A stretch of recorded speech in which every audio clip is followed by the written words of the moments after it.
has come out. Yeah. And, it's amazing how fast all the versions of the Tesla Autopilot is coming out. So what was the last time? There was just that announcement was a couple of weeks. A couple of weeks ago, 10.5, and like a month ago, it was 10.4. And I still remember 10.4, and one of the videos, everyone is putting up this kind of autopilot videos on YouTube saying, they're trying out the latest version of the autopilot, and not everyone gets it. You have to have 100% score to get the proper beta version of the Tesla Autopilot. But those that do, they ride around the city and whatnot, and try to get a zero intervention drive where they never interrupt or take, intervene in any way, and just let the autopilot work. And I haven't seen anyone with a zero intervention until I think the first one was 10.4. And then now in 10.5, you can see more and more coming up with, they put in a start position and they just, have the route put out, and they just, it just drives and you don't have to do anything. And 10.6 just came out like a week ago or something. And it's just amazing how fast the development of the autopilot is going. And how does it work? So when they release a new autopilot version, do they typically like everybody a new upgrade? They highlight we fixed this, we improved this one. Yeah, they have release notes for everyone. Release notes. Yeah, it's like a proper software update. Yeah. Tesla is more of a software product than a hardware product, so I would argue. Yeah. So it's kind of amazing. And then they had this, the video coming out from CNN recently. Yes, trying to sort of downplay. That was so. It was obviously very edited kind of video, and sensationalist kind of journalists trying to show how horrible the Tesla Autopilot is working, and it's heading off in the opposite lane. And I guess the main argument was that it's one way to drive down the highway, but let's test it out in Brooklyn. And not only in Brooklyn, they kind of found the most tricky, complex traffic situations. I think it was super edited. Every video I've seen has been in downtown kind of city, urban area. On highway, of course, it's super easy. Every video basically that I watch at least is in the city area, and they work more or less perfectly. Obviously, it's a lot more to do, and there's a lot of edge cases, and it's very long time before it will be, sufficiently safe to go out of beta mode. But the video that CNN put out and the article, it was so, fake newsy, and it really aches in my heart to see journalists do that kind of very subjective kind of portrait of autopilot in this case. Really annoying. And why do you think that is it to sell papers, I guess, but but is it like, because there are quite a few videos out there in different ways, right? Yeah. And are they trying to debunk that all of them are claim that they are staged?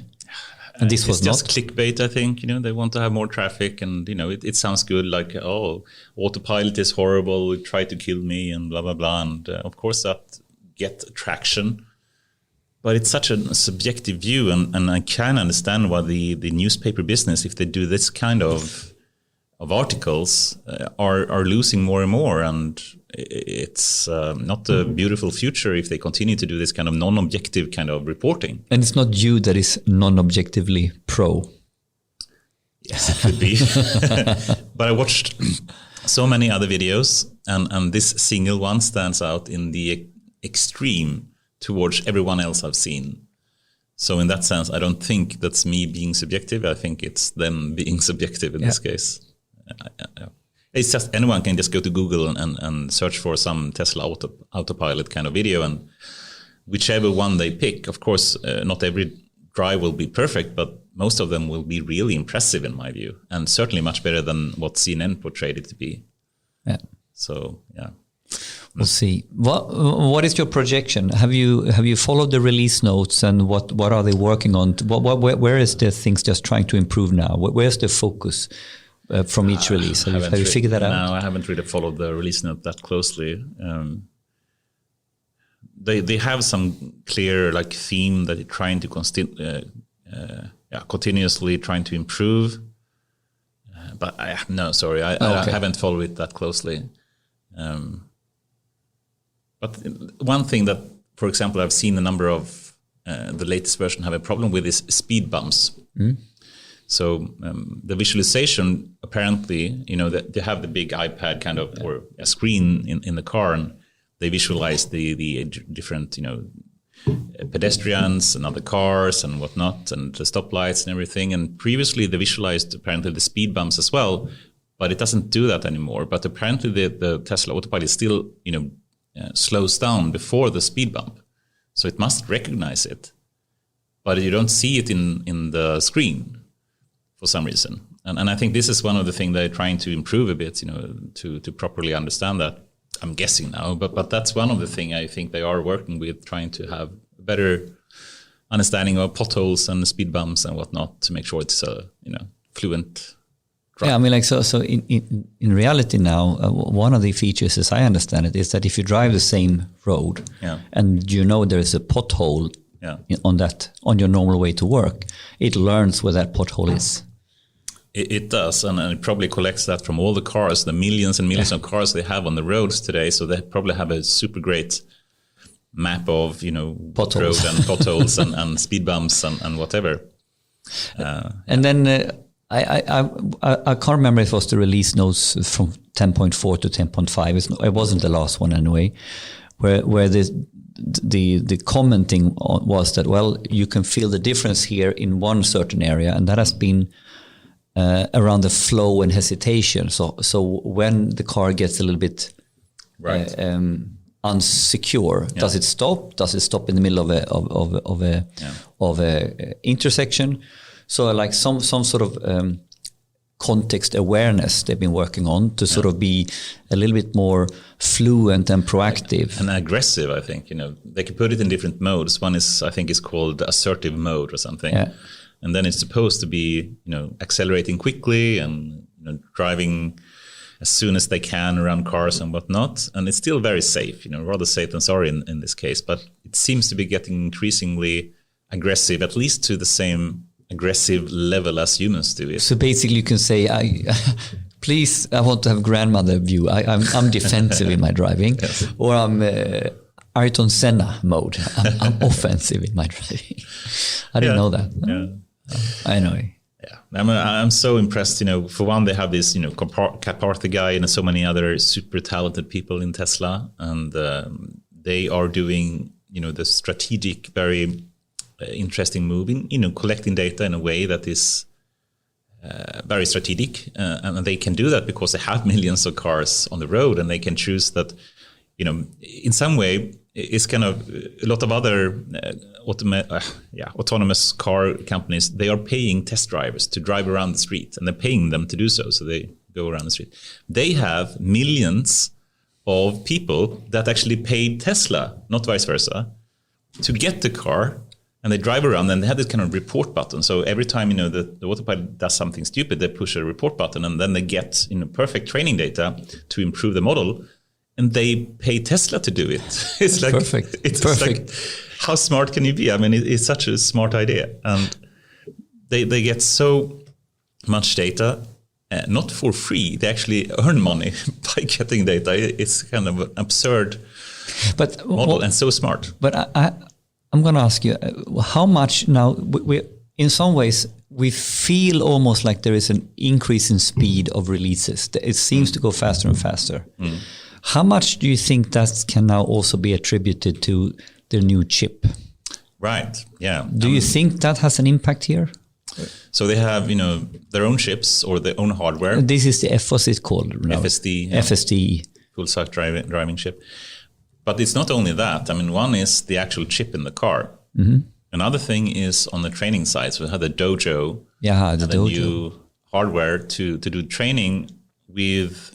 I don't remember the scale, but it's like exaflop scale or something of compute, which is like one of the biggest supercomputers you can have today, which they have with their own hardware. So they can train things faster than most other. So maybe so that was a little bit my line of thought. The end-to-end flow now allows them to increase the speed of a forward pass sort of thing, a training pass, and then putting it back. That becomes more and more efficient end to end, from the chip in the car to the dojo. Yeah. I mean, I'm really scared about having this kind of increased AI divide. We were speaking about AI divide so often, and Tesla now is in the top 10. Among the rest of the tech companies, with Google, Facebook, Amazon, and Microsoft and whatnot. Tesla now is, I think, it's top 5 or something in terms of market cap. When was it? A couple of months back, they did a presentation on their direction for autonomous driving. I didn't see the full presentation, but Lex Friedman did a very good summary and was super impressed, where next level thinking on how to solve different problems. So the problems in AI they're working towards now, they're sort of past the basic problems. They're on to the next type of problems. I can't remember all the details, but there was there was several presentations on the different parts. I think the dojo, the vectorization stuff. Yeah, right. Quite cool stuff. I mean, that's one of the other amazing things that many people, I think, have the wrong view of what the most challenging things are when it comes to making a full self-driving car. And Elon Musk, I think it was on the Lex Friedman show, he said, they're trying to ask, what is the most difficult thing? One, you can think of perception, and perception being, all the sensors. They have 8 cameras around the car, no LiDAR anymore. And from that, they basically need to build a 3D vector space, like a model of the world, so to speak, that they have. And then once they have the world, they need to do the planning. What action to take? Should they steer? Should they brake? Should they, how should they proceed? And then someone thinks, is it the reasoning about, how to do the proper, taking the right action? Is that hard? Or is it the perception? And I think a lot of people think that, AI is good at perception, but horrible at reasoning. But what Elon Musk said, once you have the proper 3D model of the world, the rest is easy. It's like playing, what's the name of this game, where you drive around and kill people? I guess Grand Theft Auto. Or Counter-Strike. You have your model world. Yeah. How can you maximize? And it's super easy today for an AI autopilot in Grand Theft Auto to drive around and do stuff. If you have the proper 3D model of the world, that reasoning is actually very simple, and that is what Elon Musk said. So the really challenging thing is to take, all the sensory input that you have from the cameras and build up the 3D model of the world. So the decision making is easy if you have perceived the issue in the right way. Yeah. But if your sensor didn't give you the right perception and it was modeling correctly, or you can't model it, then you have a problem. But when you can model it, actually, I shouldn't kill the cat. I mean, if you can see the stop signs and the lanes markings and the other cars, and if you have a perfect perception of that, the rest of the problem is apparently, according to Elon Musk, easy. So it's the modeling of the world, from the sensor to modeling. It's the perception it's not the reasoning, it's the perception that's the hard problem. Interesting. But another thing you can reason about, what is, of course, Tesla is leading in some ways today. Waymo is having some other nice properties, and they're taking a different route than what Tesla is, and they still have LiDARs, and they have maps, and they do all the things they can do. And they actually drive very nicely as well. But I would argue that Tesla is by far ahead when it comes to the hardware, when it comes to the software, the long-term approach when it comes to just using vision, which sounds strange when you first hear it. Why not use LiDAR if you can? And why is that? Yeah, I guess Elon Musk have to answer that. But for one, it's very expensive, and they need to be able to build cars that people can afford. I think I heard an argument, we have what we need in order to do the job. The problem is somewhere else. It's actually the 8 cameras is doing that part of the job well. Yeah. And the LiDAR will not help the perception problem better, maybe. I don't know. No, he argued. I think he argues against the cost for it. The cost is one, and the LiDAR can get down to like centimeter precision in where the car is positioned on the road. But do you really need that, or is it sufficient to have a decimeter kind of precision? Probably it is. I don't know, but it certainly makes it cheaper, and I think also it makes it the long-term approach. You need to be able to rely on vision to be able to do it. But the other problem is, even though they have this kind of awesome thing, the great people, the more data than anyone else is even close to having the hardware, the software, and so forth, will there be a divide between Tesla and the rest of the car manufacturers? I would argue perhaps not that much. And the reason is potentially that, let's say that they get to 95% safety and perfection in going from point A to B. That's good. They probably will be the first one to get to a certain, level of safety and speed in going from point A to B, and then they can increase that. They go from 95 to 96%, perhaps 96.5%. And then Mercedes come out or Volvo come out, and they have their car like your car, Polestar, and they also have, of course, work with doing full self-driving, but then they perhaps are at 93% accuracy. Is that so bad? I mean, then perhaps they can get to 94. Tesla is at 97. So we're talking about marginal differences, it's a maybe, but diminishing returns that's the point, happen after some time, and to just get that extra 0.5 percentage in safety or speed in some way, they have to pay so much money to do that, and they have, Tesla probably is going to lead that, but you would still buy a Polestar if it had if it just had 1% less accuracy. I don't care that much. I can still trust it. The bottom line needs to be to come up to whatever compliance, hygiene, or safety standards, right? Mm-hmm. And so I argue then any car that is then beyond 92%, which that's the cutoff limit to be able to do self-driving cars. Right. Will someone really, will that be on the feature that I now continue to buy a Tesla? Or, okay, my Polestar has 92%, but the design is much cooler. Exactly. I've seen the electric car from Mercedes. They are so beautiful. But the new one is very nice. It is. And these kind of features is important as well. And I think that will be a decision maker, a very important feature of the car. So you get to a point where it's a baseline hygiene factor that you're not in the game if you're not there. Yeah. And your argument is, well, it's going to be more than Tesla that is in the game. Yeah. And then it's going to be, okay, what features in addition to that will make your choice? And that will be cost, it will be range, it will be feeling, brand feeling and all that. But cost is a good point that you mentioned, because Tesla is doing other stuff with the gigafactories they have and automating that in an extreme, which a lot of other car manufacturers are not doing. So I think they can push down the cost to an extent. And actually, this is one argument why to really push the boundaries for 96%.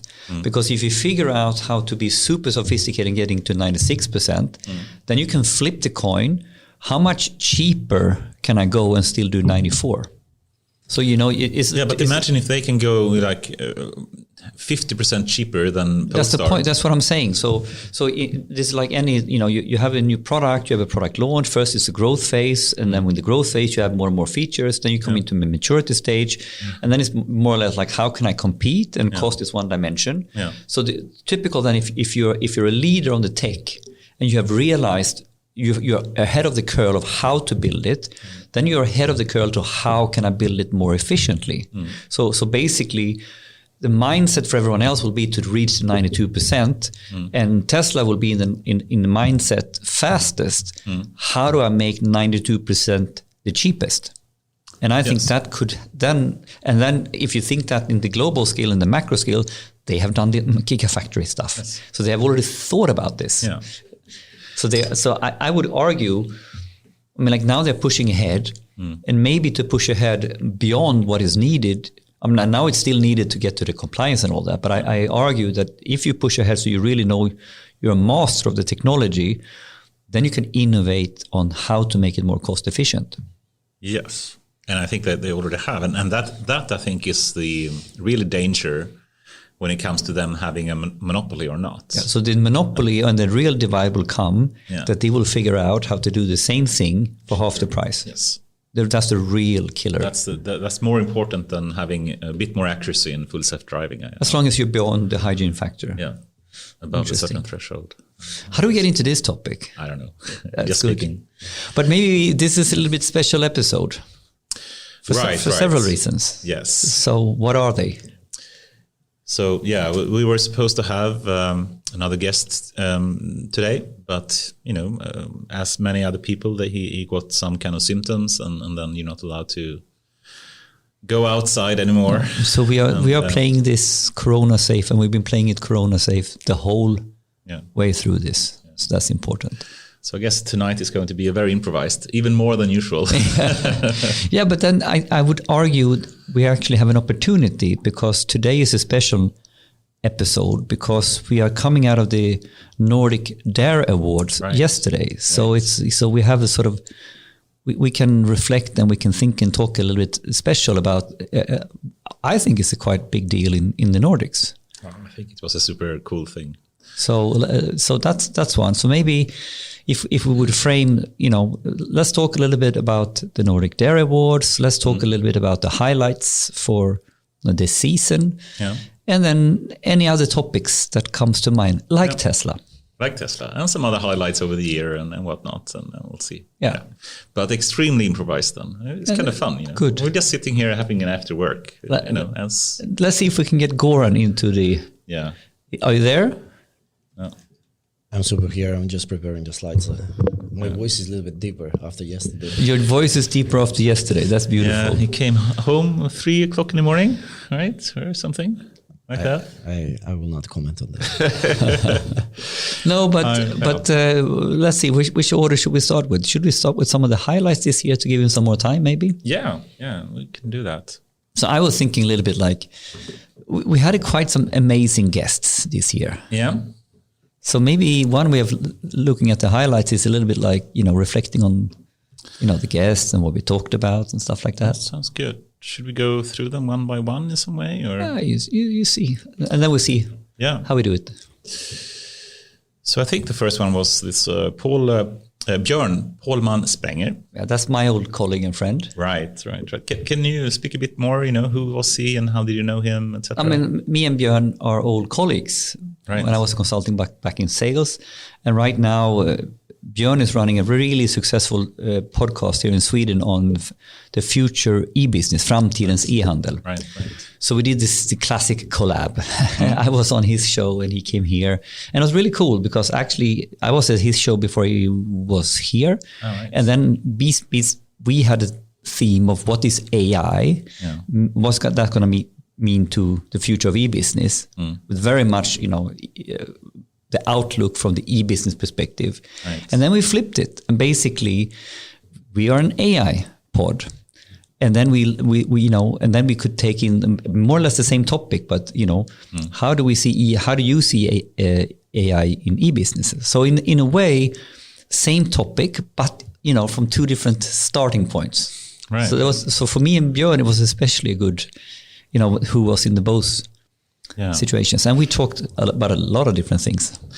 Yeah, and I may be mixing up the podcast here a bit, but wasn't he the one that spoke about, how a single guy in Örebro or someone could... Exactly this. Right? Yes. So we were talking about some crazy stuff, when we talk about using data and automation to 10x, and then to go 1000x. Right. So the core idea has been like, okay, so what if you think about AI and data not only about to improve one business model, and we're used to A/B testing of features on a web page.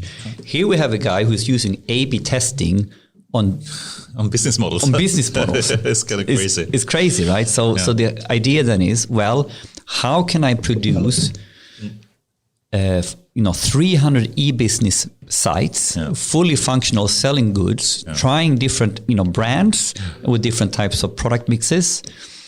It's like a brand as a service, more or less. And basically what me and Björn has been sort of elaborating, like, how would that algorithm look like that basically an AI that shoots business models, randomly standing in the corner for you, and then, one worked, one didn't. It doesn't matter, right? Because it's fully automated, the whole process, and it's truly failing fast. Yeah, right? This is failing fast as a core topic. And there was this single guy that created like 100 brands or something, right? Yeah. And so the bottom line model is like he trying to understand what are the trends and what are people interested in. He cooks up a brand. He sources the products from China. Yeah. He has the sort of the direct freight forwarding stuff, so he doesn't have to have any warehouses. And basically, he puts it out there and see if it works. Yeah. And if he starts getting sales, he ramps up the marketing. If he doesn't get any sales, he does a rebate, and then he kills it. Yeah. And then 10 attempts, shit. The 11th attempt, 40 million in revenue. And then you do that as a machinery. It's nuts. It's super cool. I mean, it's a perfect example of how you should do AI development, I think. Exactly. Right? But this is doing it for brands. But if people did that for But developing... it's the principal mindset that in order to really get to the next level, you need to first of all start with some sort of 1000x, 10x mind setting, goal setting. So you look at the problem in a different way. I think that is one core lesson here. Yeah. And then basically the other core lesson is, how do I automate the shit out of everything? Exactly. Minimize the manual work and just automate everything you can. Yeah, and then we can argue, is this smart? Yeah. That's not the point, right? We are using data and we are doing tasks that is more suited for a machine than for a human. Is that AI? Is that data? Well, I think it's data AI innovation. It's automation. It's automation. Yeah. Yeah, so that was Björn. Yeah, and then we had Diego Gallar and from Lund Technical University, right? Luleå. Luleå it was. Luleå. Yeah. And this is a guy that had like hundreds of publications and prestigious publications as well in proper journals and everything. Yeah, and it's also with Tecnalia in Spain. Right. So Tecnalia is huge in my opinion because it's a little bit like what RISE is doing in Sweden. But when I know Diego a little bit from before and talked about these topics, they have a quite mature model in Spain how to go from tier 1 to 9. So the Tecnalia setup is sort of doing what, how do we commercialize research? Right.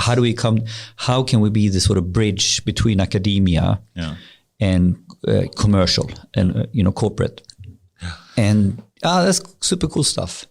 And also, there's a lot of focus on manufacturing, if I'm not mistaken, and trying to see how data and AI can help with that. And I really like when they start to use data and AI for some specific application, some specific sector, and it's so obvious that AI is a GPT, not generative pre-trained transformer, as we may get into later, but rather a general purpose technology. Yeah, something that can be used for any technology and sector, including manufacturing and so many more. And his latest research he's doing on right now, I find really fascinating.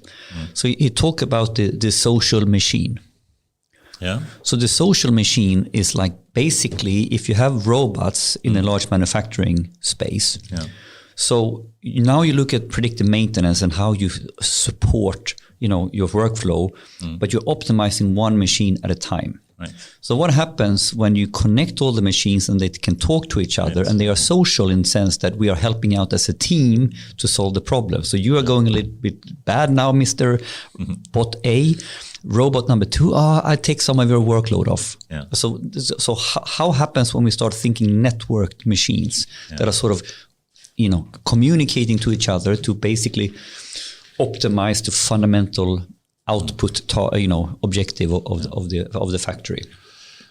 And it was a lot of predictive maintenance, of course, as well. And I think you mentioned what was it? Maintenance as a service or something. Yeah. They're trying to automate that as well, right? Yeah.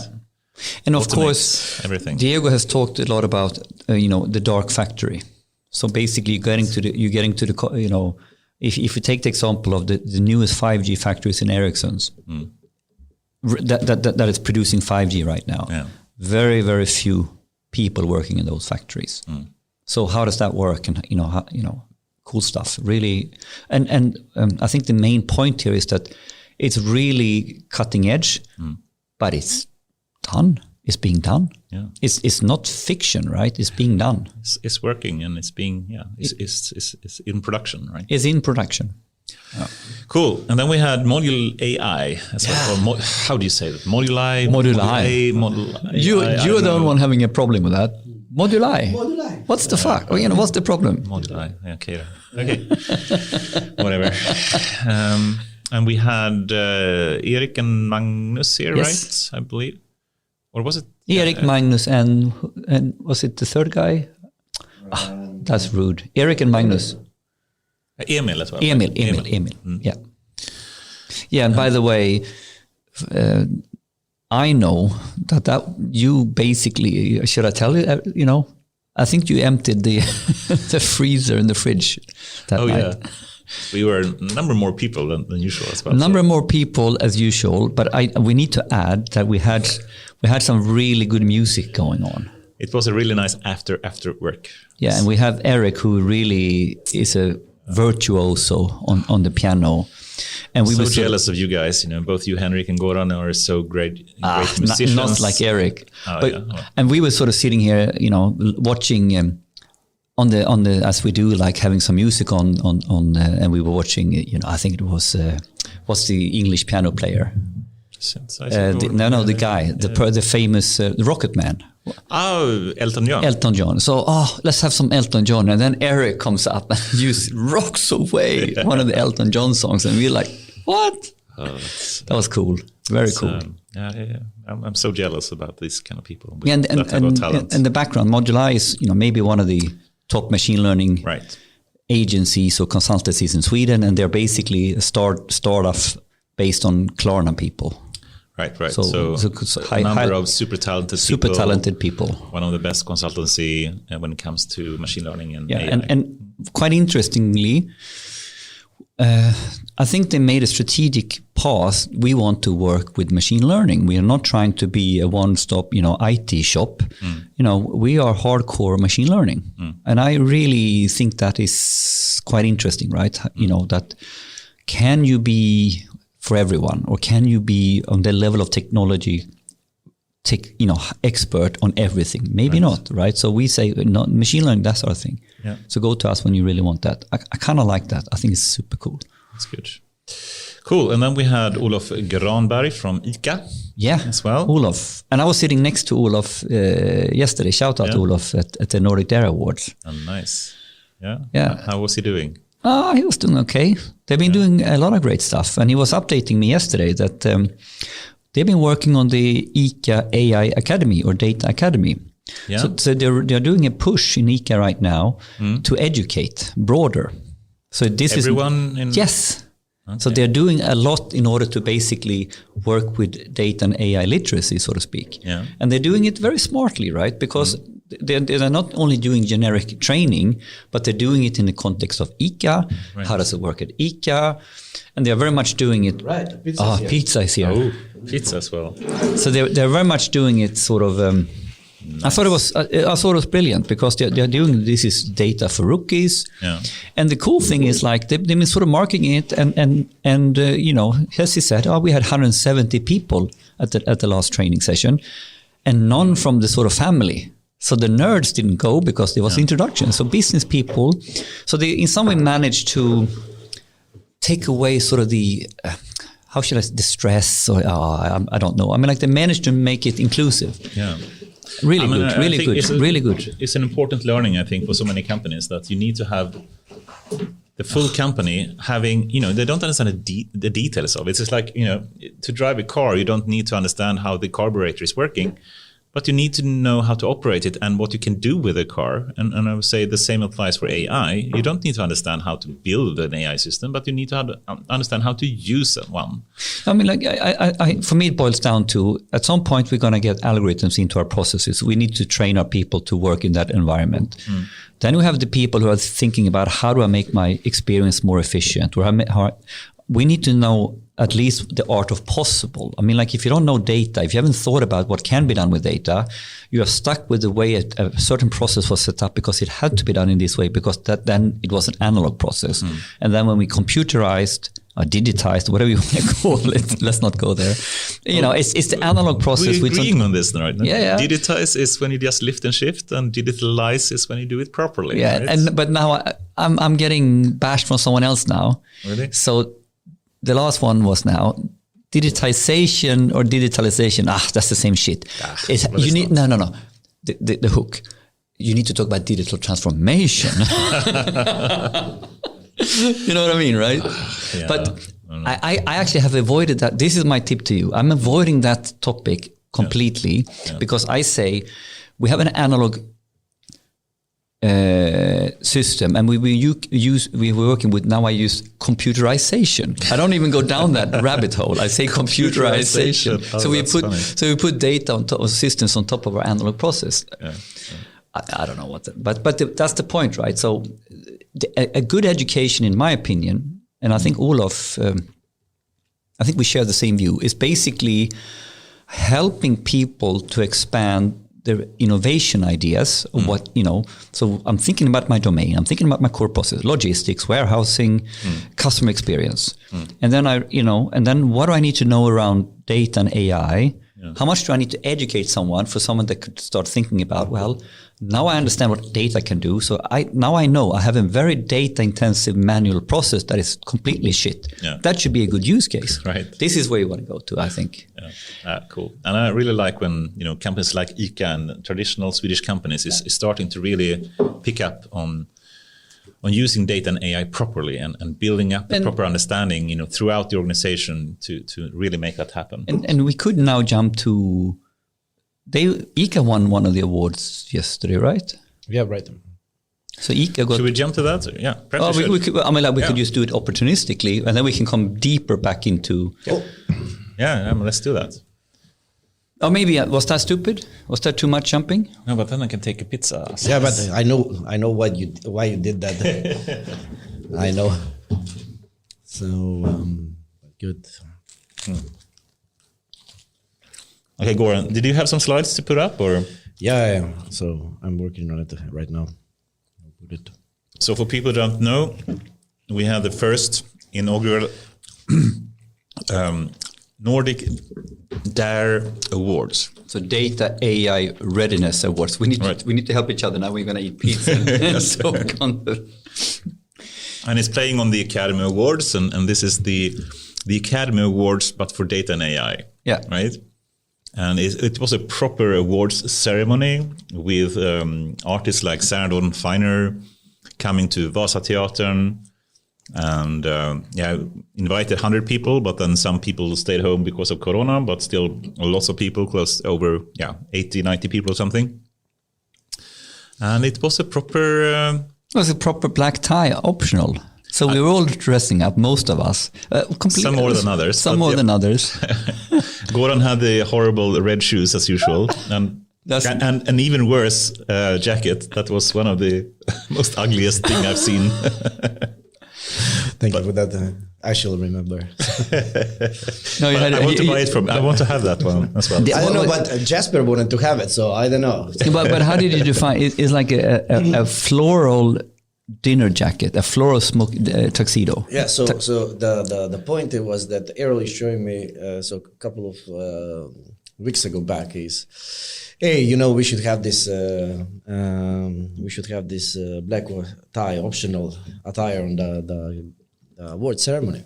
So like, okay. But I don't know if people will appreciate actually that we, put like a attire now codex and things like that. But at the same time, Vasateatern is one of the best venues that we have in town, especially for this type really of beautiful. It's so classically beautiful with the huge chandeliers and with the red velvet interior. Beautiful. Yeah, and it's basically one of the oldest theaters in Stockholm. So the entire, as you can see, the entire area is red and gold. Yeah. That is what it is. So it's a proper red carpet with a lot of things. So he says like, okay, the reason why we should have like a attire, because he says like, I have this proper suit I want to wear because Errol was running the show, right? As a host yesterday. So he sends a picture to me, and the picture is like, I cannot share it right now, but the picture, actually I can share it with you here so you can see it. On the picture you see this perfect purple jacket, right? And it looks beautiful. In the same time, Beautiful to whom? probably not to you, but for Yes, I want to buy it. yeah, okay, good. So this is basically the thing that he was showing me.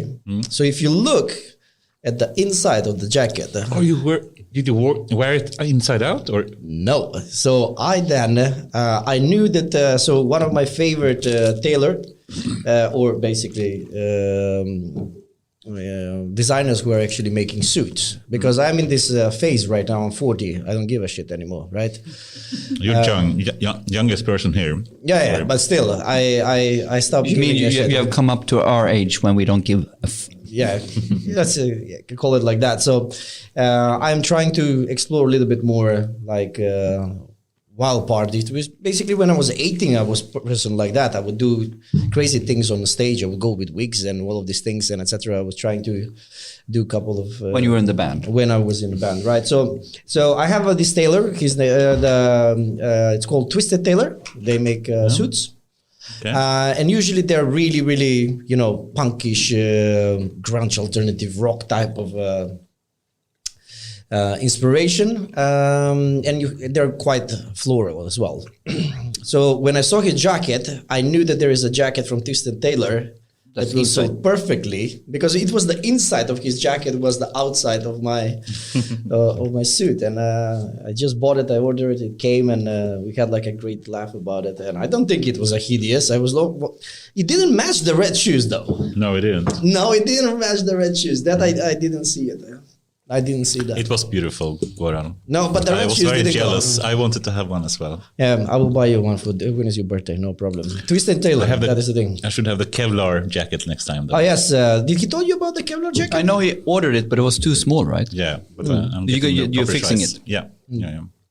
Cool. For everyone that is a motorbike fan out there, there is this Kevlar jacket from the country of your origin, right? Yeah. So I heard about this, and probably if they hear this, it's a good promo for them. I saw them in an incubator, or basically one of the governmental initiatives. So a startup from Macedonia who is doing Kevlar modern suits for bikers. That was the way how they promote it. And with the proper padding and everything, and protection in it, and But it looks, if you want to feel like James Bond, this is a perfect thing to buy. So I had to buy it. Yes. It looks like a blue suit that you can take into the office and go to any business meeting, but it's actually a Kevlar motorbike jacket. With a lot of protection. So this is James Bond stuff. It is James It is Bond. really good tailored. It's a really nice tailored. It looks jacket. good as well. Yeah, it does. It's really beautiful. So And you had to have it Yes. for several reasons. Yes. okay. Cool. So that was it. But maybe back to should we take the... Yeah. should we go into the ward now, or should we take it like a different section? Go there. I think we should go there. Yeah, cool. So this was the first time that we were organizing this. It was beautiful. It was a magic night. It was a really magical night. It was a very amazing night for sure. So, but yeah, put up the slide deck. I think I have the slide deck. It's already on. I can. Yeah, but today we can go a little bit in depth. We can look at the data as well if you want to. Oh, the data for the of the voting. But give some background, Goran. Yes. How did this get started? What was the purpose? What not? So the idea was basically, I think that we started talking about it a long time ago. Me and Henrik, and I have actually done this before with pricing. Mm-hmm. And when we discussed even at that point of time, I was every single function, it goes to its maturity, right? Yeah. From unexistent, so it's basically a data scientist now sitting in a dungeon, to creating the first conference, which was the Nordic Data Science and Machine Learning Summit. When we started talking about what is the future of the function, but not the data scientist by itself. Mm. You remember in 2015 when we started talking about that, there was no discussion about data science function. It was like, how do you find this unicorn that will help you, and you put him in a dungeon and he will do magical things for you. So every single function goes through this maturity phase. And when the maturity phase comes to a point when it's right now not, anymore a one person, but it's a big function that is contributing and impacting the bottom line so much, then we need to boost this in order to promote what we are actually doing with that function. And one of the purposes, the ultimate goal, is that you have a gala. If you look at a gala dinner or award ceremony, so that is the ultimate goal that you want to achieve. So I'm a little bit slow in my head today. I wonder why. Yeah, but the general purpose was that we came basically to that point where we truly have innovators and rock stars right now. These are the future CEOs, the future leaders of our society. And we just basically wanted to do this for a long time. And this year was it. Yeah, it's so beautiful. And okay, so how did it work? You had a number of categories. You had a number of people that got nominated. And how did it work in short, just a brief description? I can go through shortly by the slides there. So basically, the DAIR awards are Nordic Data AI Readiness Awards. They are giving to practitioners and organizations that are doing quite good stuff when it comes to innovation with data and AI, and in the same time that are helping or boosting the maturity in the Nordics when it comes to advanced analytics. So this is the main idea behind this, right? To celebrate, not to make like a competition between organizations, rather than to gather people in one ceremony where we can actually meet each other and celebrate what we are doing good within this area. So Data and AI Readiness Awards, they were called. Actually, when we started, we didn't know how extensive this project is going to be. I was a little bit naive. So what worse can happen? Let's buy chips and stuff like that and pizzas, and people come, and then suddenly became like a full gala dinner with a 3-course dinner and sommeliers matching the wine, and you get like a crystal glasses from what is called from Orrefors, no? Yeah, then not the Orrefors, but they didn't have so we had to order like specific items for that, for the catering. We wanted to look everything that to look very exclusive and things like that. Yeah. So we got to a point where this was actually a little bit too much for us. So we at the beginning said there is no partners in this. We're gonna do this by ourselves, but. I was very happy that in the last 2 weeks before the event, actually, many of the partners that we had yesterday came back saying hey, can we be a part of it? We want to support the community. And we were very thankful, actually, that they came, and they were presenting the ceremony, some of the awards as well. Yeah. So it was beautiful that they were there. And I'm sure that next year we will have actually even more of those, and etc. I was sitting next to a number of Databricks people as well, and for one, I love Databricks because it's an awesome product. But also so nice to see how they reason about an event like this. Obviously, it's a perfect event for them because they get to meet the top AI and data people in the Nordics. But then also for me, it was really nice because we could really ask in-depth questions about what the plans are and whatnot, how they're going to do. So and it's really interesting nice. when you have a setting where you have food, dinner, drinks, and a community that more or less knows each other quite well. It is quite different atmosphere than a conference or a sales situation. And they didn't feel like they were pitching stuff. And the whole idea was there. What I really love with the way the partners contributed this way is we are doing this to build a community, and we want to be part of building data and AI readiness. As we are not selling to a community. We're not over for Norben. We use part of the community. Yeah. So we contribute. We don't have it. We present the awards, but otherwise than that, we just hang out with the rest of you. Yeah. And I think that really, I really like that approach, how the community is then growing with experts, with vendors, with the practitioners, and we're all in the same boat together. I like that. And just also being able to meet up the community after Corona times and meeting people like Carl Tomé and no bullshit Carl Tomé. And we had him on the show as well, but it's so fun to meet these kind of people.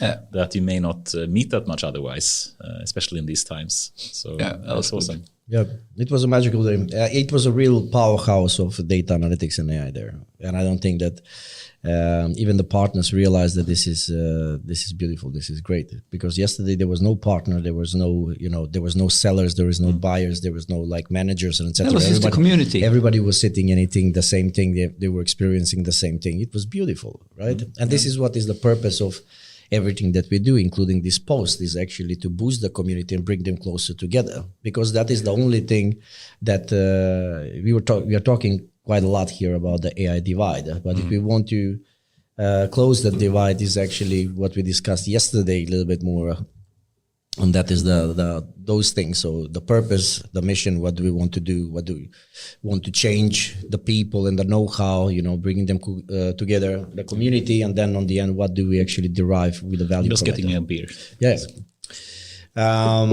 So, yeah, we have cola there.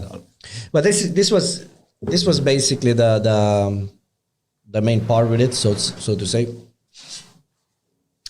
And then, of course, it was on-site and event. It was planned as an on-site event. We didn't plan it to stream it, but then we realized that the numbers are some of the delegates actually couldn't come, but they wanted to follow the entire. Yeah, it is a Nordic event, and there was, I guess, a balance between Finnish, Norwegian, and Danish and Swedish companies, and of course there's a little bit more hassle these days. So I think it was a good choice. So we could have everybody joining also that couldn't travel. Yes, but it adds up to the complexity, because then you need to be suddenly from a plan that is going to be like this. Now you need to be super detail oriented, because you need to mind the times and everything else. And then we had like artists coming on stage, so it became like a show. So I have been organizing these events for 16 years, but this was but you said the last 2 hours of that before we started. When we started, there is you got on the stage and then the then you just run it. But it's the last preparation hours. Yeah, I think because it was stupid from us as well, because we closed the voting on 3:00. Yeah, you should have closed it. Why didn't you close it at 12? Delegates are coming. Basically, everybody's coming at 3:00, and while everybody's coming, I'm just basically preparing the last slides of the winners and etc. and putting everything in an envelope.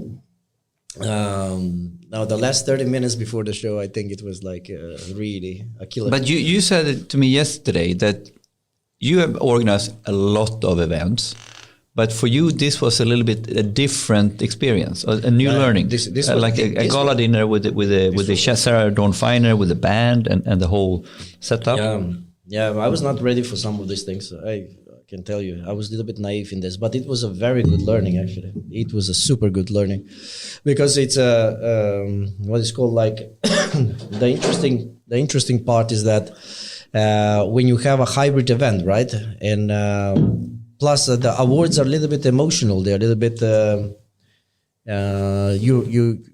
there is feelings around that, and you need to be clinical as well, with not to do mistakes, because what if you promote somebody else who actually didn't win? What do you do then, right?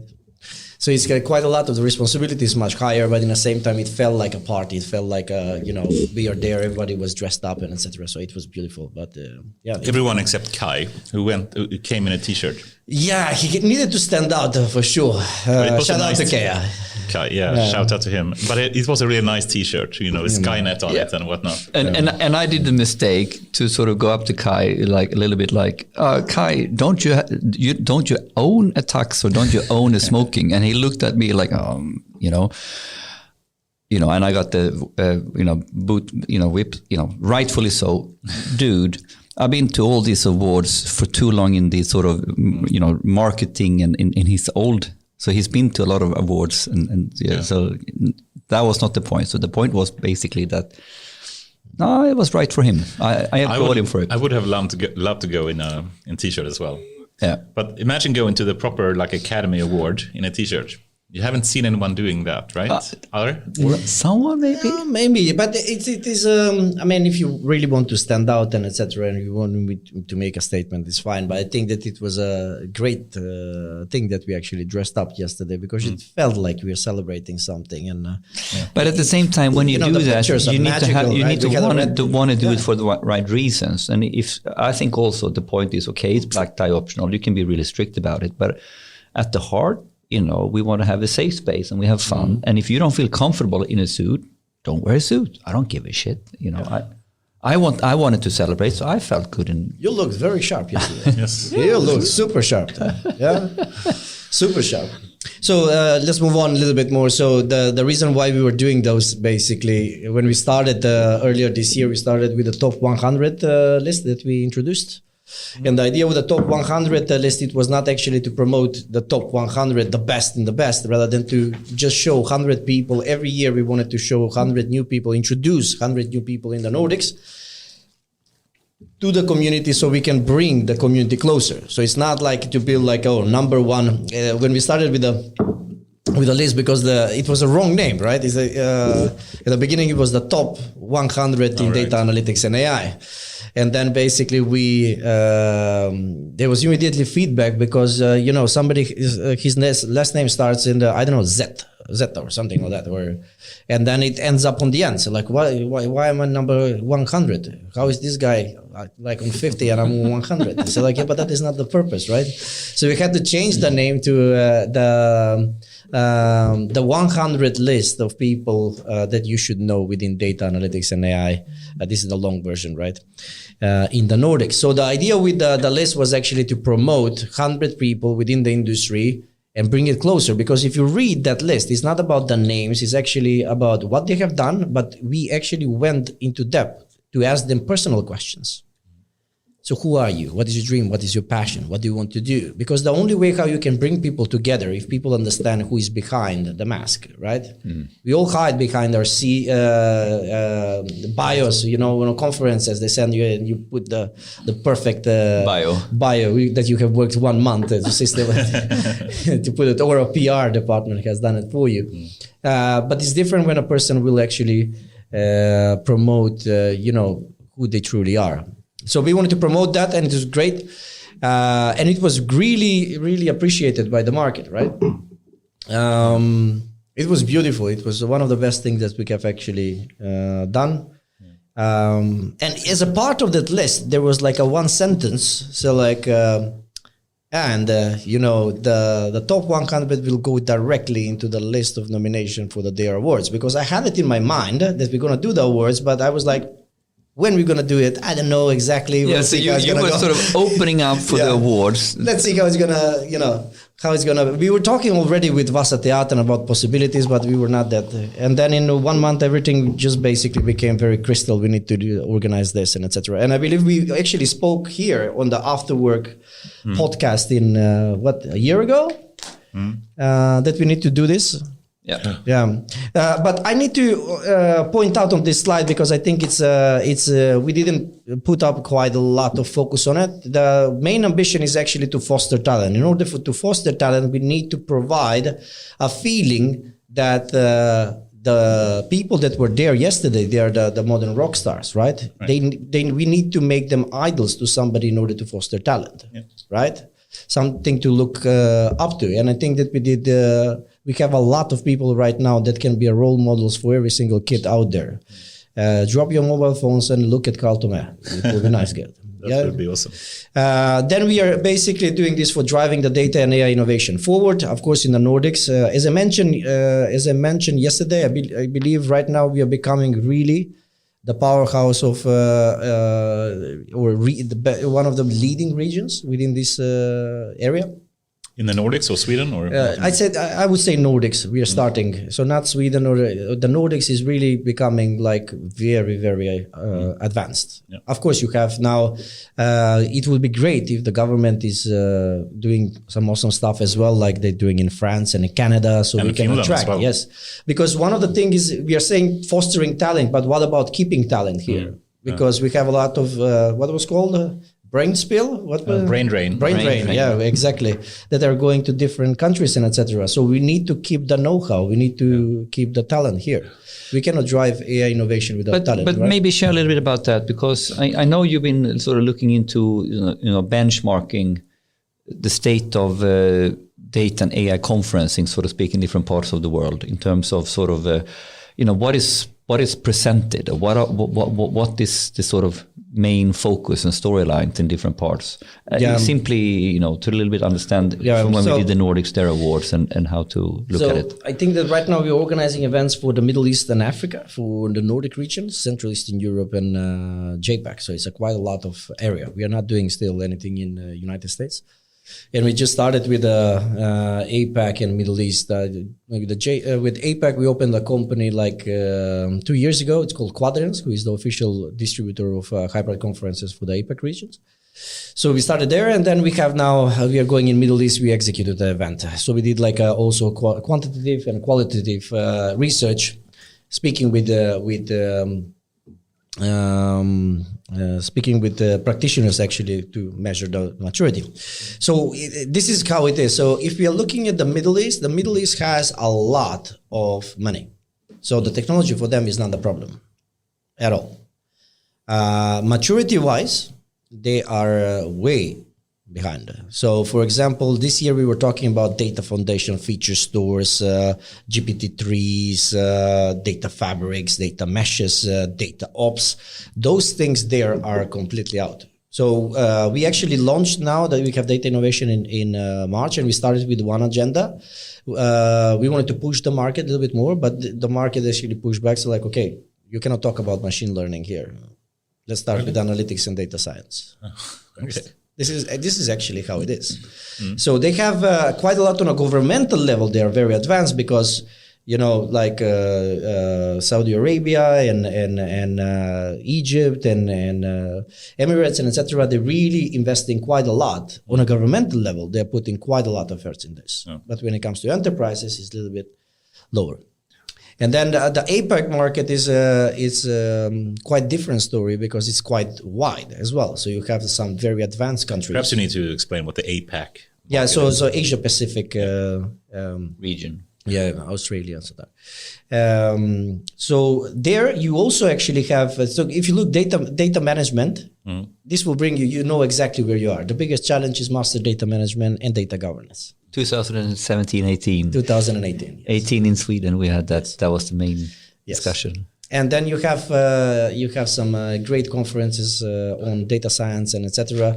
But it's you can see also that there is not enough investment, because if you organize those type of conferences, people do not have the money to pay for it because the budget is not there.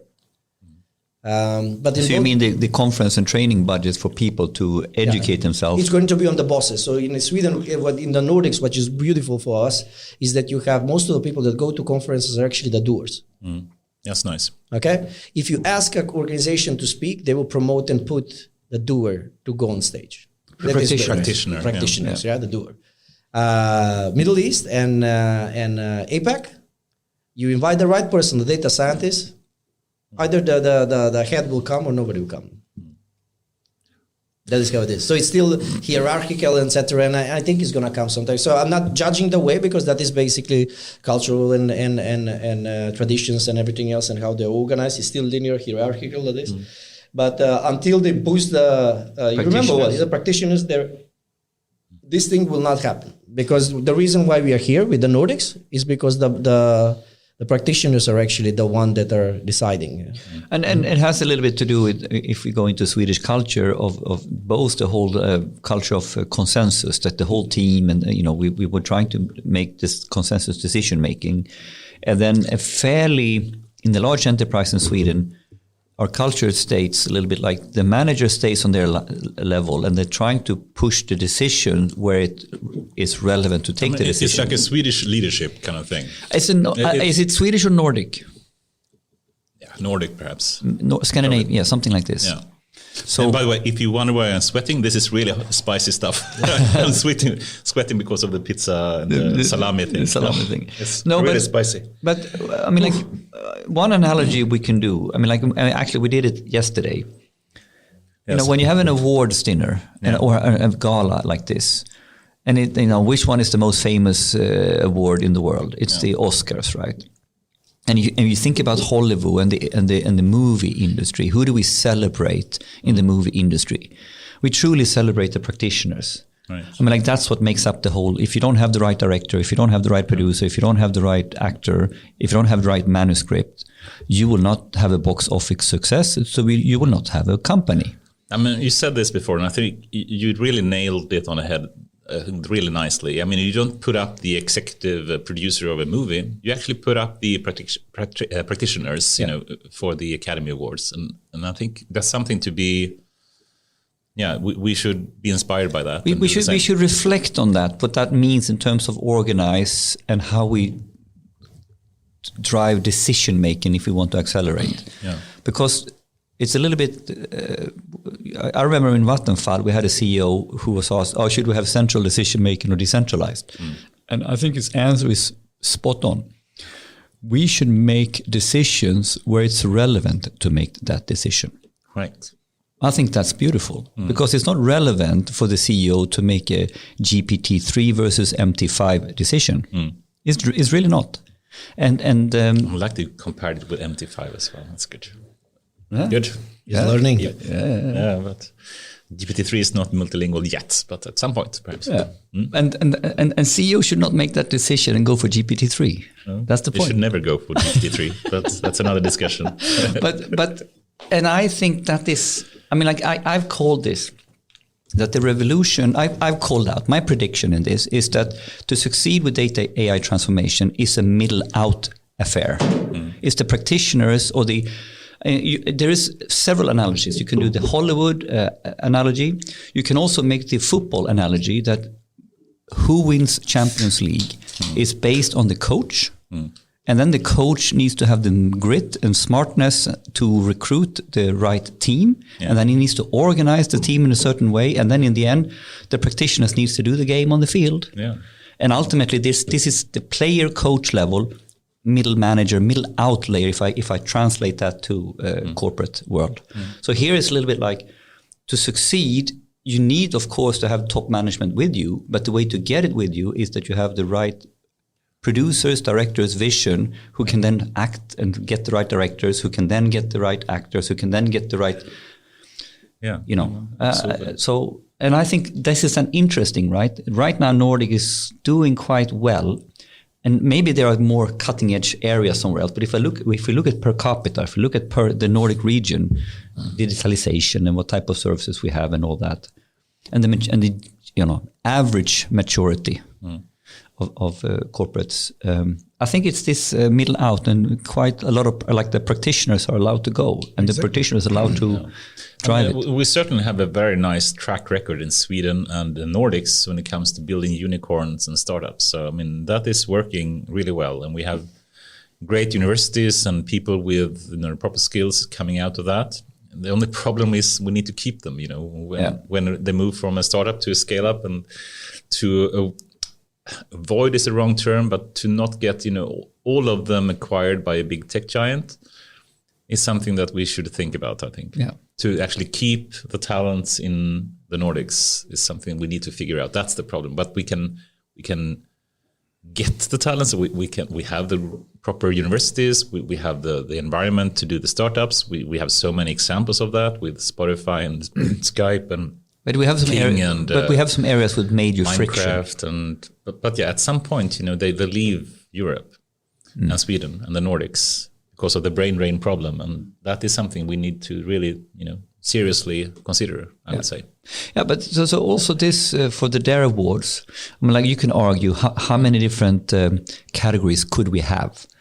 Well, if the Oscars has so many categories that you don't even see on the show. By the way, so there's quite a lot more categories that is not really on, and then you can see it in the end of the Oscar show, best script and then best editing, and then so that I guess that show goes on for hours. So it's more than this in the proper Academy I don't know. Awards? We should compare it. We should benchmark it. Yeah, we should actually. That would be interesting. But we started with a 20, and then So for the individual categories, there are 10, and then there was 10 as well for the enterprises. But for the individual, we didn't have the what is called judges, but we had for enterprises, just to make some kind of a context around it. So the whole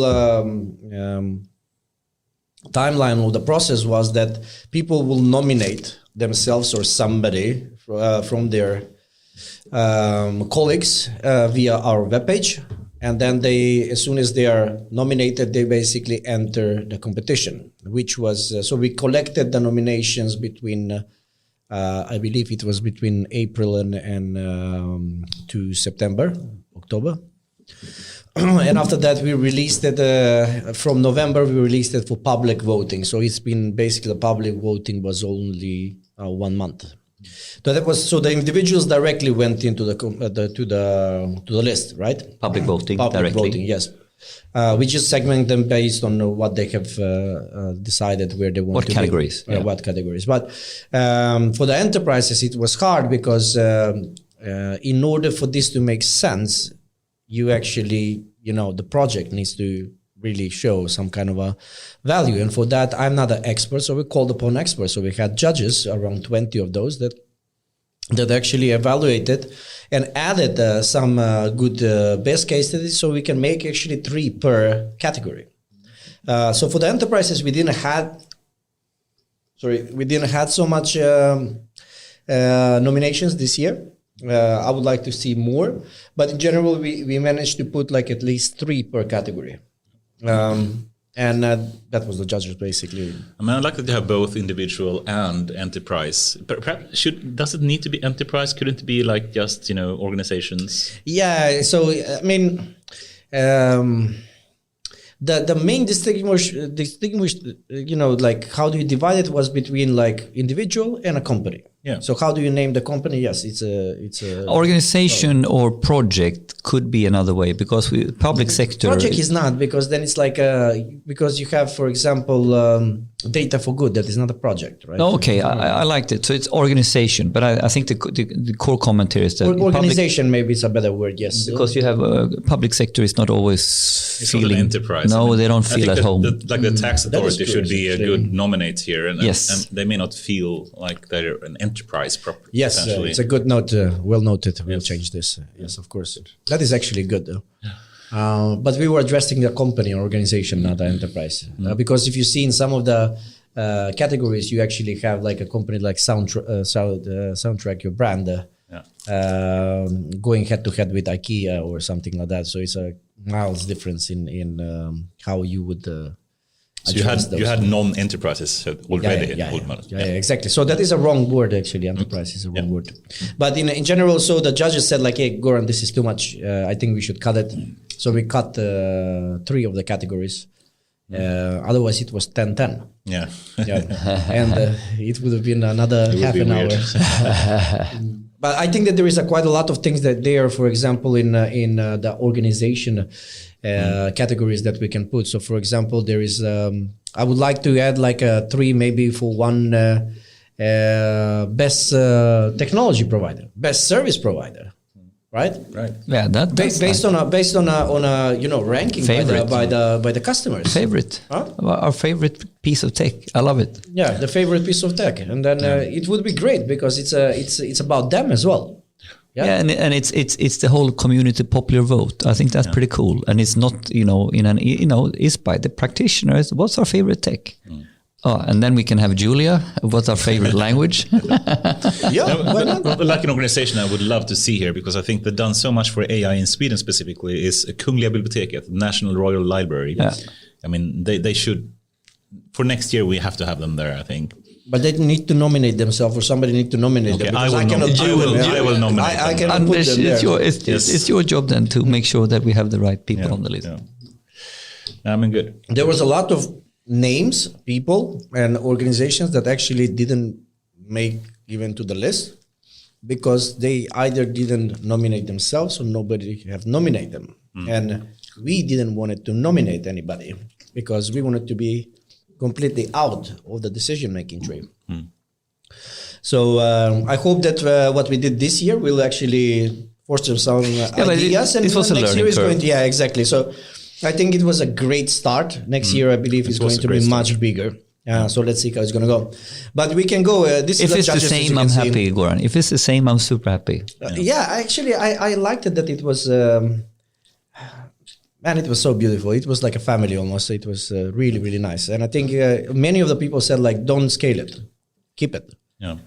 Make it 120, 150 maybe max. Don't do more than that, because otherwise you're going to lose this feeling of togetherness. Yeah, make it even more VIP and more prestigious to be there. Yes, absolutely. Another learning curve is that, it costs a lot per person. People should understand. If you're not coming, you should give me a heads up, maybe a week before. Right. But that is a different story by itself. So we had the judges, and it was important that we have like a good gender, let's say, distribution, and as well that they represent different countries. So we had Finland, we had like Sweden, we had like Norway, and we had Denmark in this list. So we have Christian from Denmark and as well. So you had like Peter Salin was there from Finland. You have Mikko. Mikko was very active. Nina was there as well. So Peter held, shout out to Peter. He was there among the last ones yesterday. It was really good. And if you look at all of those, so for example, El Koolmeister, it's more on AI transformation. Kai is a little bit more on startup, because we had like a category for best AI startup as well, which dropped out on the end because there was not enough nominees. So Kai was there in a purpose, for example, to evaluate the startups that are coming, right? So then we had Anna Felander. She is awesome. She has been a guest here. She's like one of the best people that we have in AI sustainability and ethics and etc. Kim, we need to have him on the show. Probably in the season 4, he will come for sure now when we have it open. Kim is actually part of the Norwegian Data Association. They've had their award for quite some time. Yes, exactly. So he was instrumental as well to point out to me, so like, Goran, you're not thinking this right. No, he was our advisory. Yeah, exactly. So you don't do this. So like, okay, I don't know. And then Linda is basically, of course, visualization. She has been with us for a long time, and I cherish her. What is called advices and etc. And she knows quite a lot of people. Lars, data engineering. Mikko, data and AI transformation again. Tonia, she's head of AI and analytics as well. Henrik, you probably have seen this guy. Patrick Ekemo, public sector. He has done tremendous work actually for the public sector in Patrick, he is of course one of our preferred guests that we are chasing for here, but he doesn't live in Stockholm. In the end, we will take a helicopter, pick him up, come back, and that's it. That is the only thing. If we can find a sponsor for it. So if somebody wants to sponsor a helicopter to pick up Patrick, that would be great. Robert Walton, he's from Volvo Group. Awesome guy. Also, I will get him to the show. We need to speak with him. Henrik, you will love the discussion with him. It's one of the guys that actually that I really, really cherish. So we had like a conversation like a couple of months ago back, and I asked him like, "Hey, Robert, we are doing Data Innovation Summit, but I'm thinking of doing something. I need a punch." He says like, let's bring some kids on stage. Like, what do you mean kids? We bring the kids on table and ask them, how do you want to purchase things? Right? Because he says like, what I'm doing in Volvo cars, I'm building a car for my grandchild or my child. Because the development of an airplane or a car is actually 10 years, right? So how do you actually build a car for somebody who is 10 years ahead, right? And it's so beautiful because if you see the whole show that we started, the awards yesterday, it was about tomorrow. It's coming from him. Because he said like, the mission, the purpose, we are talking about, let's digitalize, let's transform, but transform for what? For whom? Yes. So how will our children consume and experience stuff? How will they buy? And that is what this podcast is all about as well, right? It's not about like, we are now doing AI. Yeah, but AI for what? What are we trying to do? We're talking about what is called Elon Musk. He doesn't think like us. He thinks like 30, 40 years, 100 years from now, how it's going to look like. Yeah. We're talking about first principle. That is the first principle. It just starts from there. It starts, this is where we want to go. Oh, but there's a problem. Remove the problem. How else can we think about this problem? Another dimension. That is the first principle, right? Yeah. But you need to start from the end. And Robert is one of the guys who actually looks at the end, right? He's passionate about change, but he knows for whom he wants to change. He wants to build cars for his kids or grandchild. And that is what data and AI innovation for me is. That is, and I believe it's great if you can. And there are many dimensions in that, because if you can visualize or talk about that, then your whole outlook to what problems to solve and what to build and why to build it and in what, it changes, I think. Yeah, and so many companies are looking, for the next sprint in 2 weeks or the next quarter. How can we maximize the profit for the coming quarter? But if you think about 10 years ahead, it will be a completely different story. But it triggers me, because you, Anders, you always ask our guests here about, how important is it to do R&D in a company? And how important is it to have different time horizons on how you innovate and think about innovation? Yeah. And maybe that's the wrong question, because it doesn't trigger people. But if you ask, what is your product going to do for your children and grandchildren? It's the same question. Yeah. It's actually the same question but instead of we need R&D, we flip it. We need to think about how this will work for our children, and therefore we need R&D. Yeah. I think I made that sort of leap now, because you've been talking about exactly the same thing, but you, of course, coming into it from a different angle. They're both correct. It's a solution-based thing instead of the needs-based approach. And it could be sometimes that how do we connect to the non-techie people or non-R&D people? Yeah, true. Good point. Good point. So I think that we should actually ask that question a little bit more often in our podcast. Yeah. So what are you doing today to change tomorrow? So I think it's really, really important. And then we take the R&D question when we have loaded up the scenes, when we set the scene. It's a bit leading question, but that's good. Sure. That's what we do. For sure, leading. We're putting words in the mouth and asking leading questions. Yes. That's no, basically you are not doing that. I'm proudly doing that. I'm doing that as well. So it's fine. It's fine.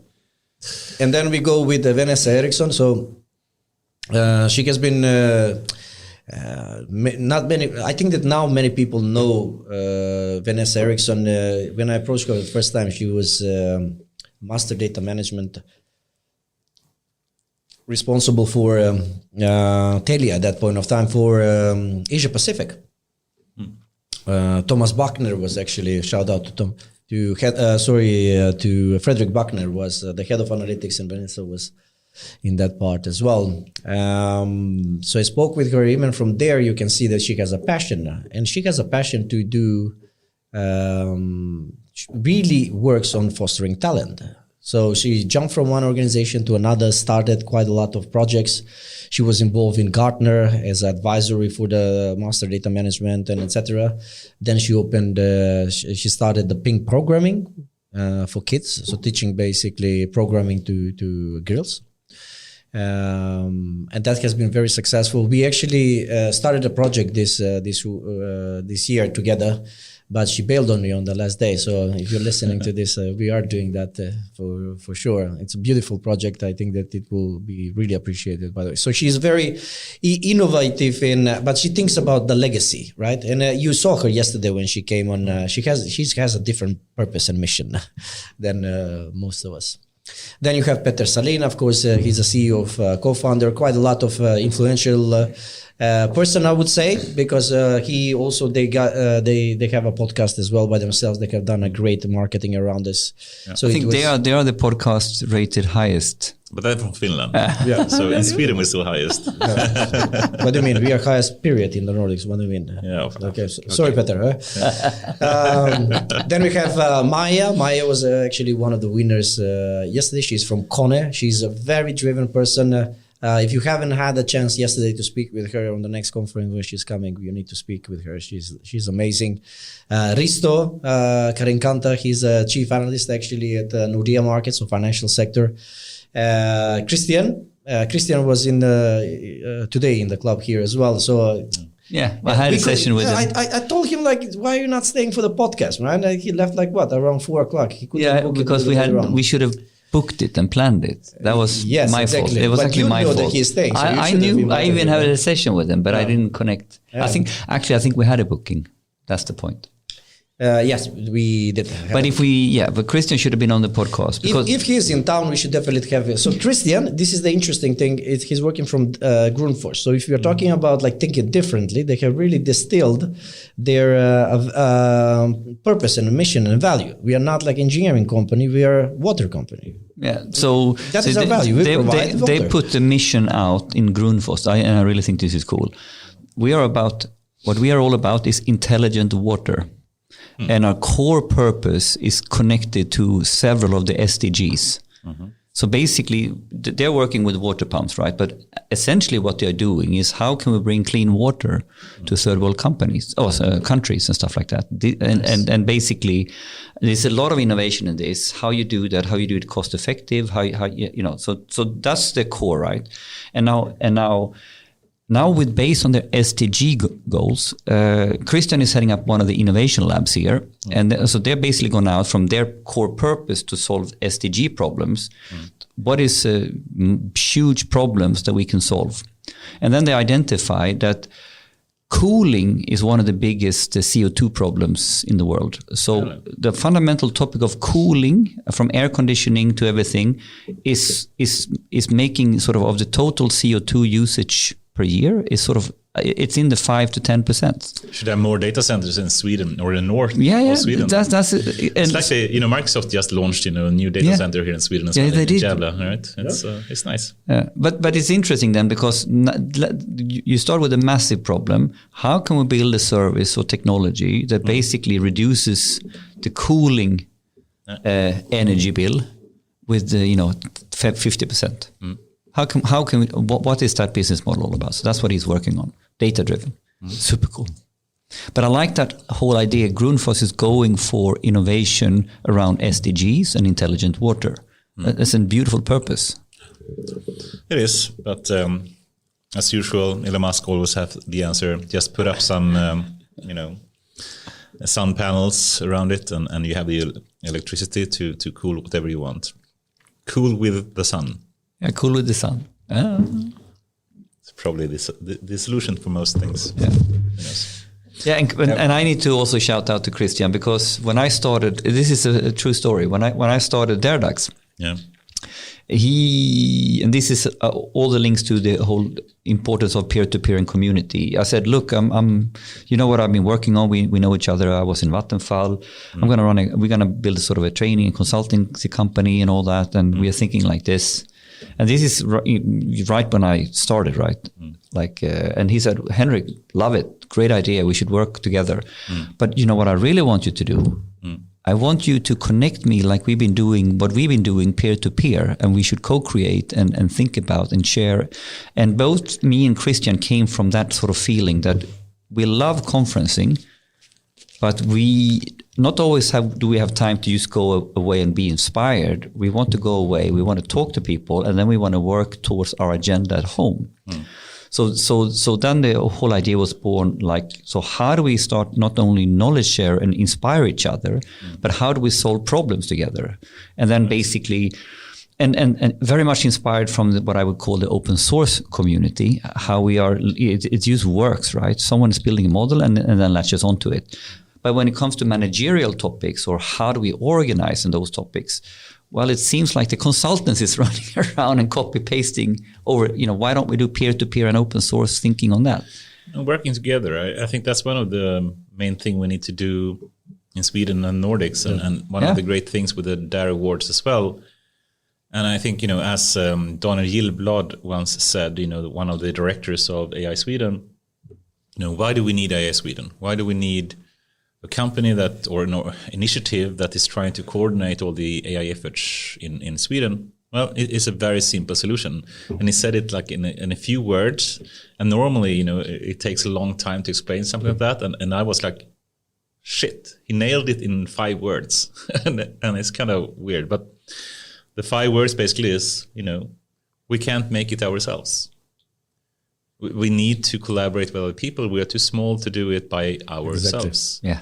If a single company is trying to do it, if it's Grundfos, if it's ICA, if it's Spotify, if it's whatever, if we can collaborate, we actually can do amazing things together.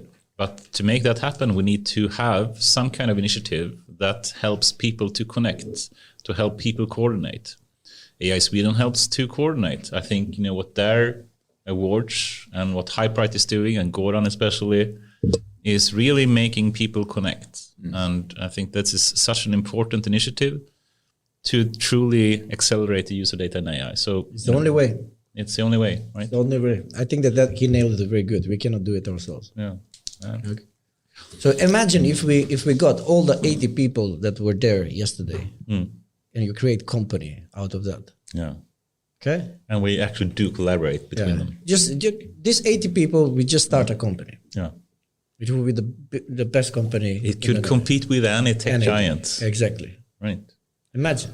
So this is what we can achieve together. What we can do separately is basically, how do they say, the chain is strongest as the weakest link. Yeah, exactly. Right. So then we have Peter Hitt and Nina Wahlberg as well from ATP and ODA, who was end judges there. So good. And this was basically how, and we got like more than 6,000 votes. We can actually look at the votes.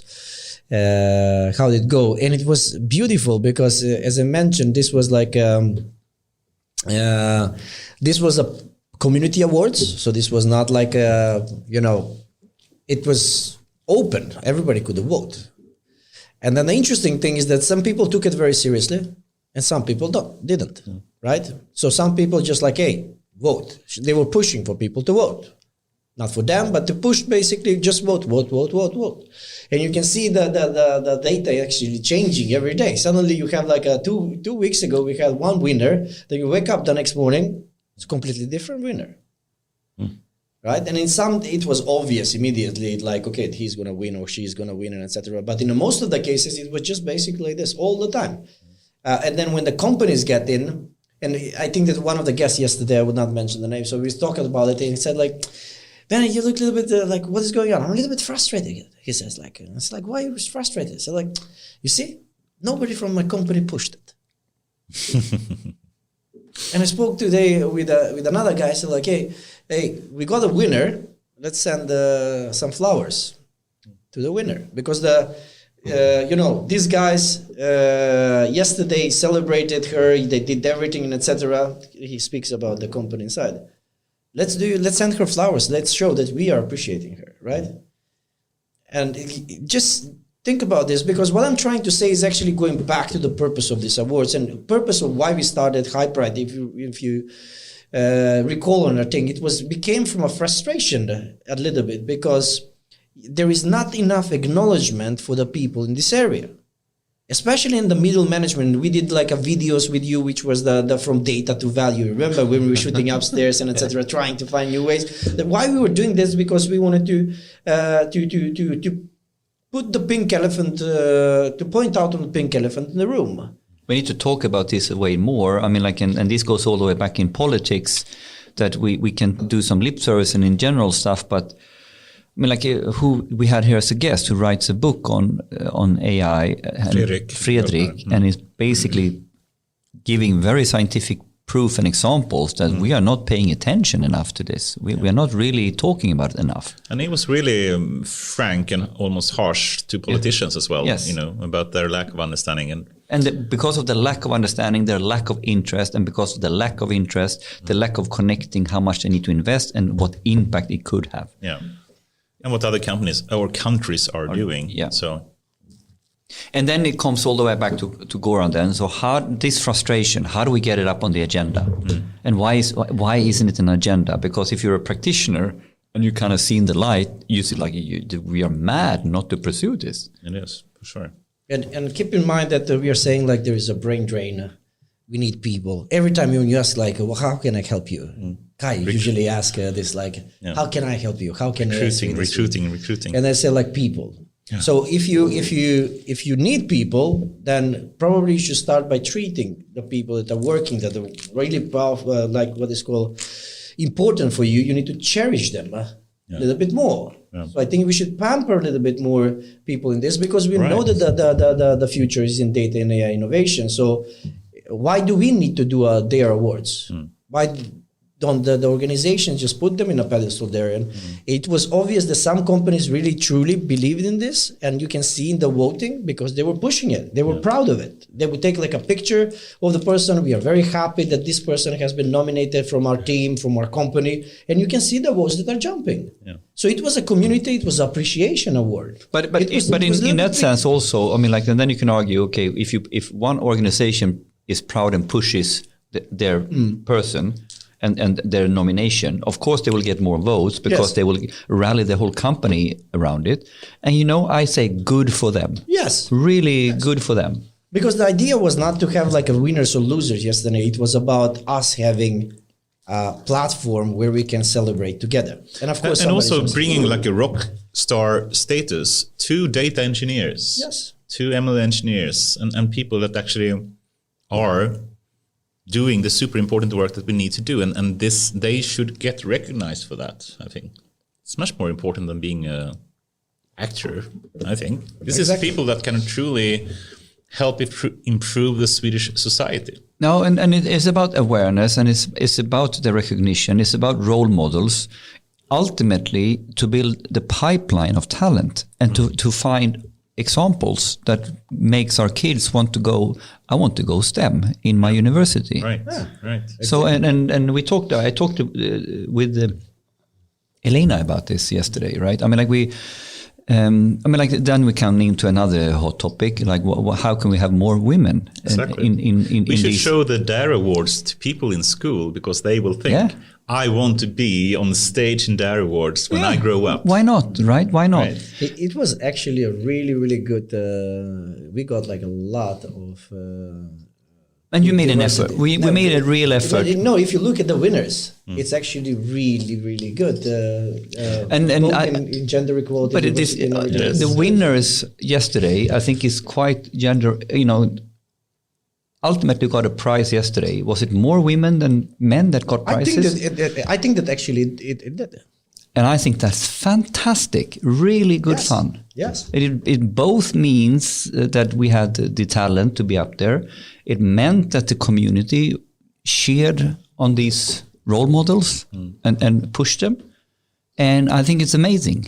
So I was thinking about that yesterday, because there were several women up on stage collecting the prizes, and well deservedly so. Yeah, the best. My team, most of my team is actually female, around 60%, especially those ones that are working with the core execution of this, and they were extremely proud about the results. They were super happy about this. I wanted to point out something about these individual awards and why we placed it like that, because it was also about diversity and the palette that you actually need to have in order for you to be data and AI ready. Because it's not about the managers only, and the CEOs and the CTOs and etc. You have like a so big diversity there. You have everything from collection to data, storing data, so data management. Then basically you have the analytics and visualization, a little bit more traditional type of topics, right? You need to have the what is called the storytellers that knows how. Mina, for example, she's an extremely good storyteller.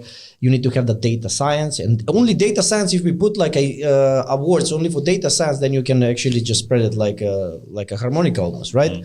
You need to have the machine learning guys, then the data engineering guys, the artificial intelligence practitioners or professionals or leaders, and etc.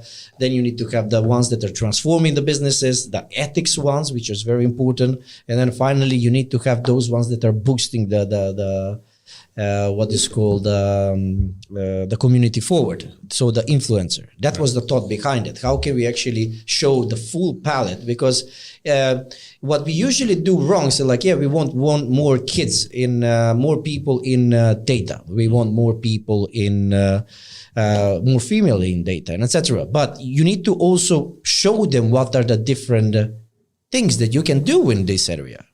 We did this with Nordic women in data, because everybody's talking about data science. Yeah, but what about, statistics and traditional BI? That is also good. It doesn't have to be AI, right? Right. You can be a marketeer within this area and still boost the community forward. So there is so much things that you can actually do. And this is another thing, like, okay, so we have a problem that people are not choosing for some reason STEM. It's not as popular as it's in other markets or regions where I think there is more popularity to go this way.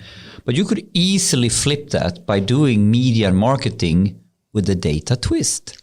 Right. And I bet you would find people who are sort of intrigued with fashion or, intrigued by marketing. And then they get into that field, but they wouldn't mind doing math, or they wouldn't, they're interested in these type of roles.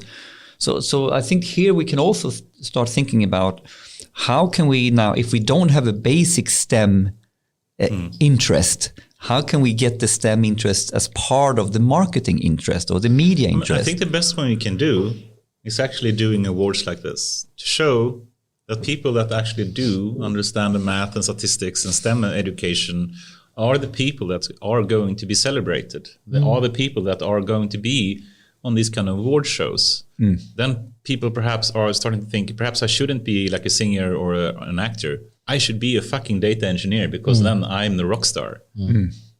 Imagine that future. I think what we actually did here, this is one of the best things we can do to really popularize, these type of fields for kids.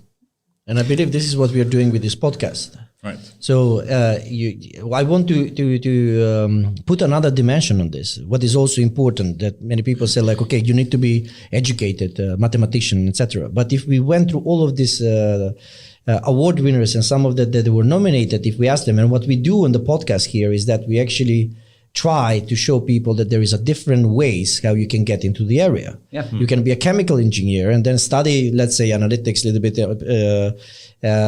let's say, re-educate yourself a bit, and then you can be, data scientist maybe, or something else. It doesn't have to be technical from the beginning, but you need to have the will to go there. Mina, for example, from Olympic swimmer to head of data. Right? I mean, like the podcast is actually fun because if you think carefully about what path we have had the guests take to end up at this table, and we have a priest, we have an organizational sociologist, we have several researchers, academia, we have business people of different kind. I mean, like I'm one of those guys. I don't have a data background. I have a pure marketing background, sales background. Sure. So that is also quite interesting, right? And then I think then that this podcast is actually doing that job quite well because we are exploring what has shaped different people and then how you ended up in the, around the data industry or in the data practice, in different ways. Yeah, true. Cool. Maybe time is starting to fly away. We were planning to do only an hour because we can't get the mouth going for more than an hour on this topic. We can speak too much, all of us. I think that's a big problem. But I think it's easy to breeze off us an award. It's a marketing play. No, this is actually a very, very important piece of the puzzle to build this. Recognition for the field. And ultimately it's part of closing the AI divide. Ultimately, that's what I think it is. Could be. Yeah, true.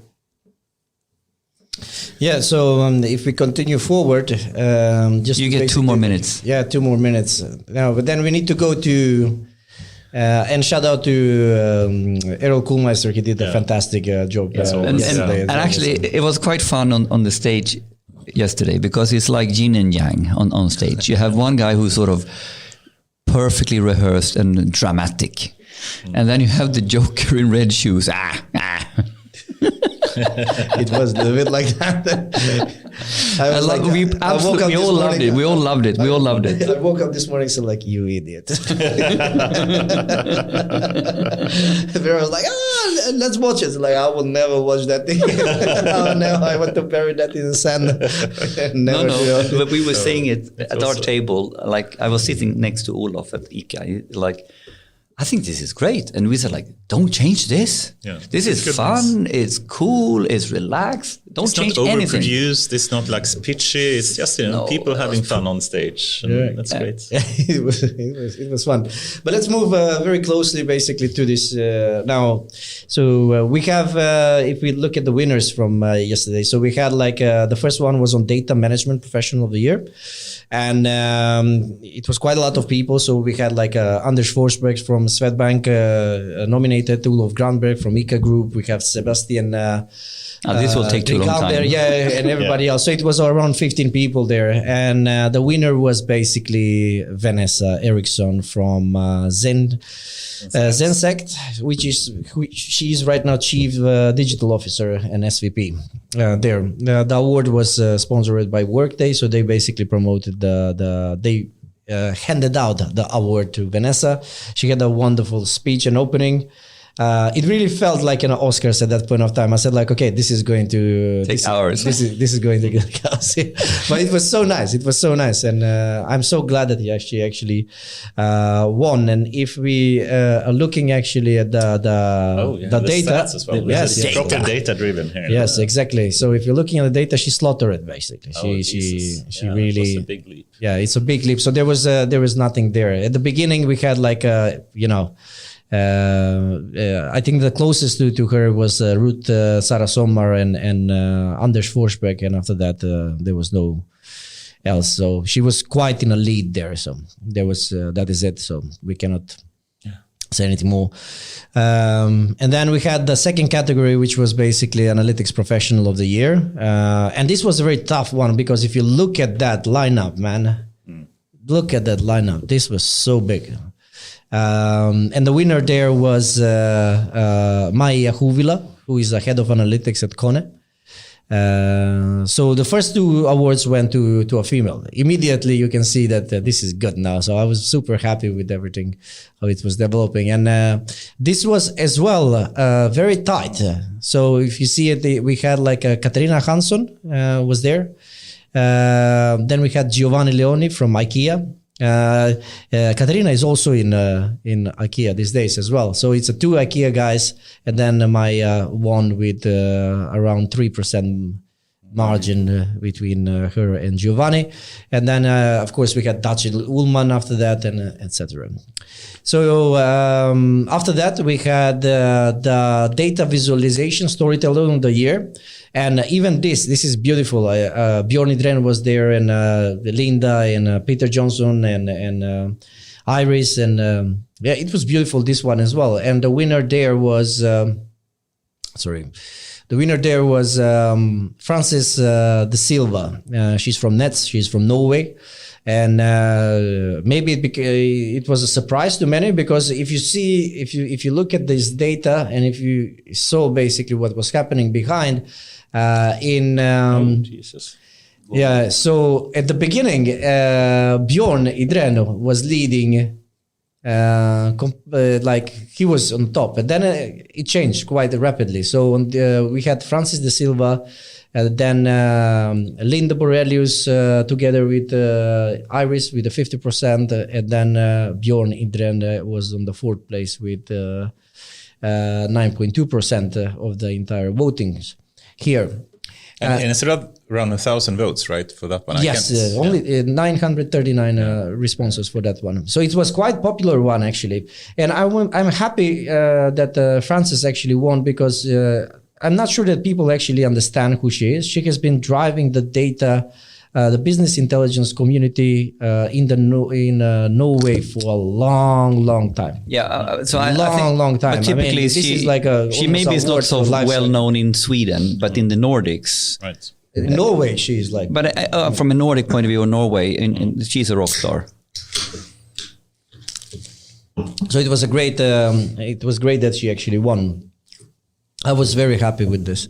It would have been nice as well, Bjorn to be there, or Linda or Iris, but I think that she really deserves it.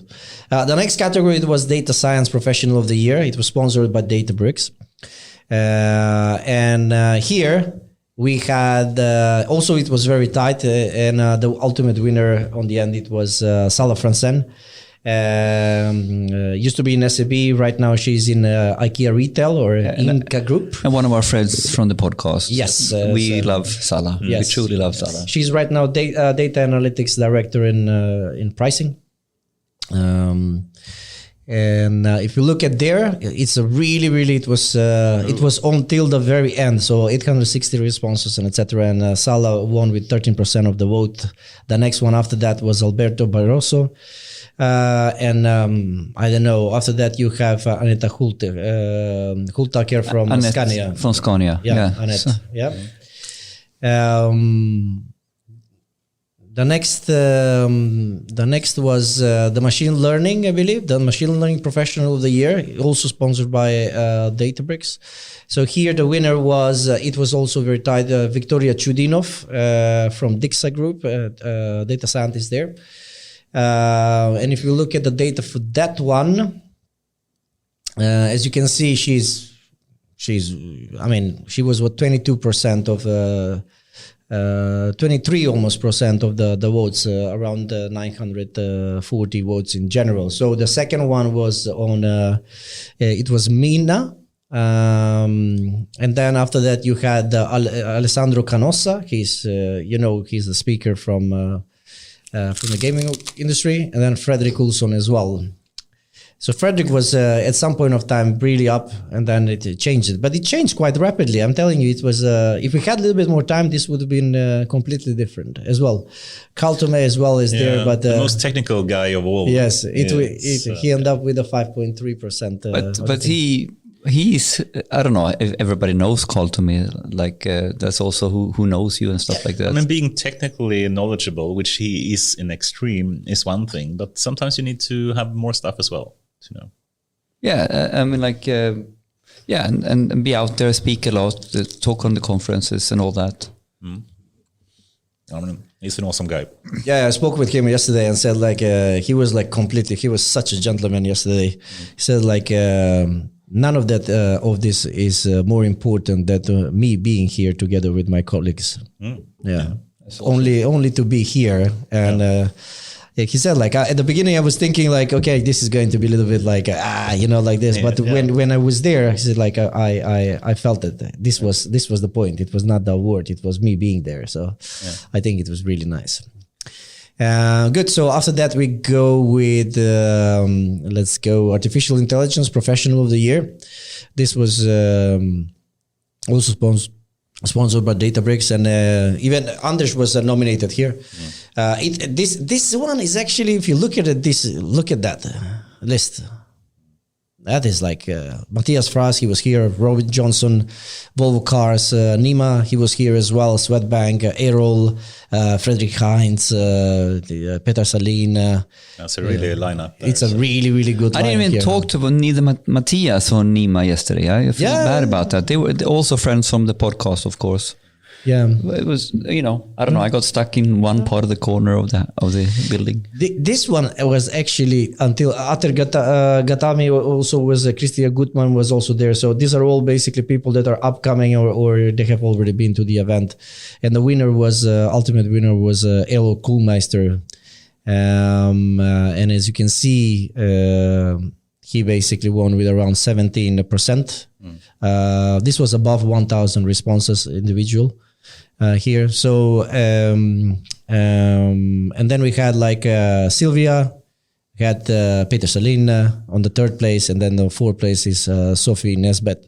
Anders was actually, you were leading the first week, so you know, and after that you didn't push it, so that is how it is. Not much for pushing. So. No, but so I think it still was good.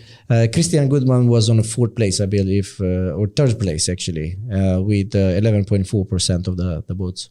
So we had like Errol, then actually he's on second, 11.4, then Sylvia Caretta, and then Peter Salin, and then Sophie Nesbet, and after that it goes so forth. The next one, to speed it up a bit, so we are almost so Data Engineering Professional of the Year.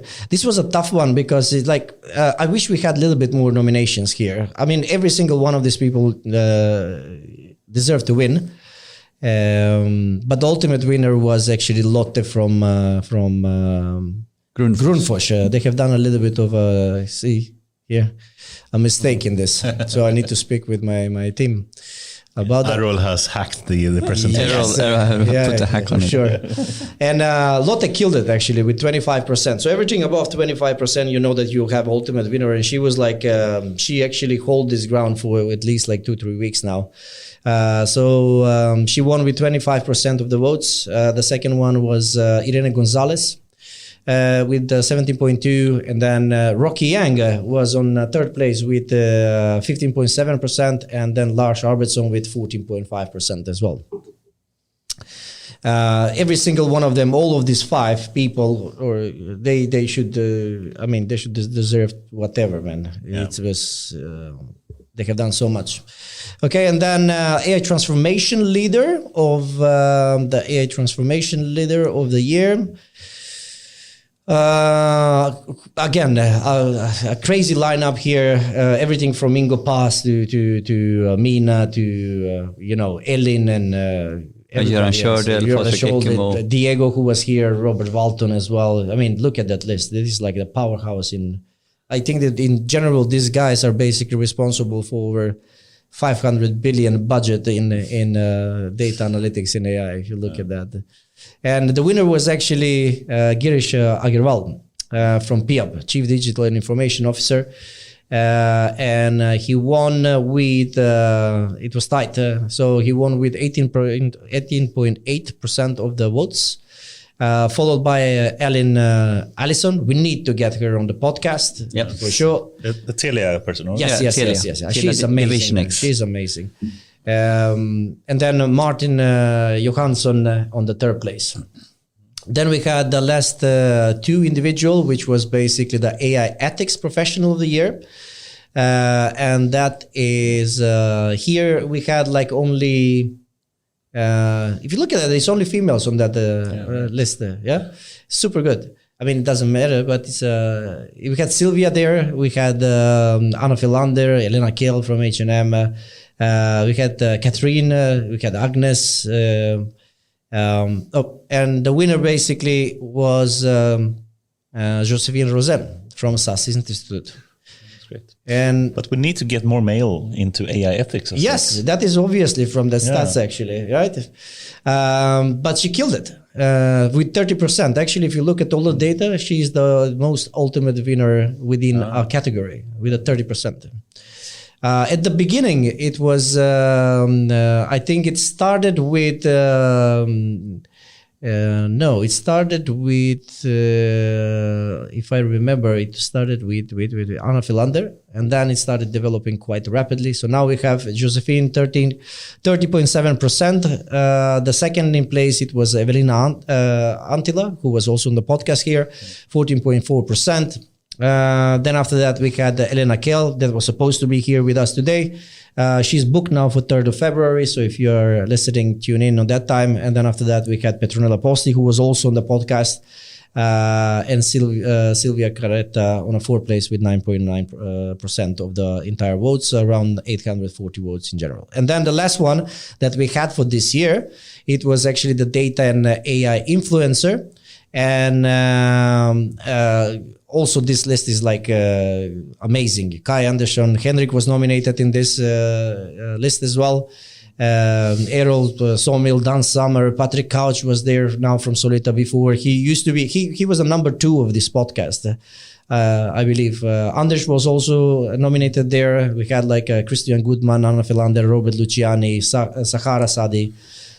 Such great people. Great people, and a lot of them working in different types of communities. Yes. So they're posting and they're doing social media, but they're also actively part of different settings. I mean, like you, Anders, you are part of many settings in this way. So, so in many ways, in my opinion, people are doing a lot to lift the game of the AI industry, community, so to speak. Sure. And the ultimate winner and thing is the person who actually really needed this. Yeah, it's Sunil Gupta. Yeah, and shout out to Sumil. So me and Sumil have been working together, and we've been working on co-creation topics. What we do peer-to-peer. We call it Airplane, like the framework and methodologies. So Sumil is the chapter lead, together with Christian Rasmussen from Grundfos. On the topic, one of the chapters is his focus on data and AI commercialization. So basically how to improve on the business to data interface. So really, when you want to build commercial products, you need to really think carefully on how you get that happening with AI in it. Right. And Sumil's background is at Bosch, so he worked on commercializing an analytical algorithmic product based on the Bosch technology. Typically within supply chain and manufacturing, so he has a large experience in that. But it's very few people who have sort of the commercial, really hardcore financial business case topic know-how, and then start bringing that into, how do we need to think about bringing the tech guys in and getting that to work as one, right? That's cool. So so and he's been really also active in contributing, on moving this thinking forward. And so shout out to Sumil. Yep, well deserved. I mean, everybody in that slide actually should be awarded for something, because they are pushing the maturity of data and AI readiness within Nordics like through the roof, right? Every single one of them is outspoken. You have people that are doing podcasts, people that are active on social media, people doing, like, for example, Sahara involved in women in data science, Vanessa doing like a ping programming, Elena doing like women in AI, Dan Sommer, he's like Gartner, analytic is you have Errol Kuhlmeister with his all of the things that he's doing with the AI framework. So everybody, Kai Anderson with all of he's involved everywhere, and Patrick Coach. So every single one here could have been. So I'm glad that we actually that Sumil as well took that as well. So it was good. So the last of the individual categories are actually, let's not move there. Let's move now to the enterprise categories. So in the enterprise categories, we only had 7 categories, and the first one was actually data and AI driven transformation of the year, and it was awarded to Maersk. So if you look at the data there, let's see where we are. So as you can see, it's like 65% of the entire votes. I mean, H&M was leading at the beginning with a 23.7%, but the difference between the responses here between it's and I think this is, to one degree, of course, what is happening now is that some companies are truly recognizing the importance of this award inside the company and promoting it in different ways. And I think this is great. I really think this is great. I mean, so it's both, I think, to win this, it's both about, being recognized by the community, but also to some degree rallying up the importance inside your companies if you want to win this award. And I think that's valid. I really like it. I really like it. Yeah, I think that there is a nuance in that we, it can be discussable, like, debatable here and there, but in general, it's about appreciation. It's appreciation award, right? Mm-hmm. So that is it. So 65.1% goes to Maersk, and they won the category. Then it came H&M Group with a 23.7%, and then 11.1% for Kone. The second category was actually, the guys from Maersk were just excellent on stage as well. Yeah. Funny. Yeah. I had heard about them even before, It just shows how ignorant I am about some companies, but to you don't know Maersk? I didn't know about them before. They're one of the biggest companies in the world. I learned that yesterday. That was very educational. But of course, you're in the shipping industry, you're in the logistics industry, and this is not, everybody's not there. Yeah. So all the containers that you see on the ships is probably going to be Maersk. There is a staggering number of the worldwide logistics that goes through a Maersk container. It's like 30%. I think he said it yesterday. Oh, he said 20. It's more. 20. He said more. I can't remember, but it was. But when I started spinning it in my head, like every single package in the world, it goes in a container. Mm-hmm.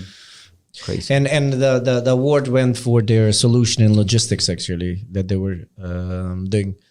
They actually won 2 awards for the same solution, but they will come to the second one. The second one is actually the Enterprise AI Solution of the Year.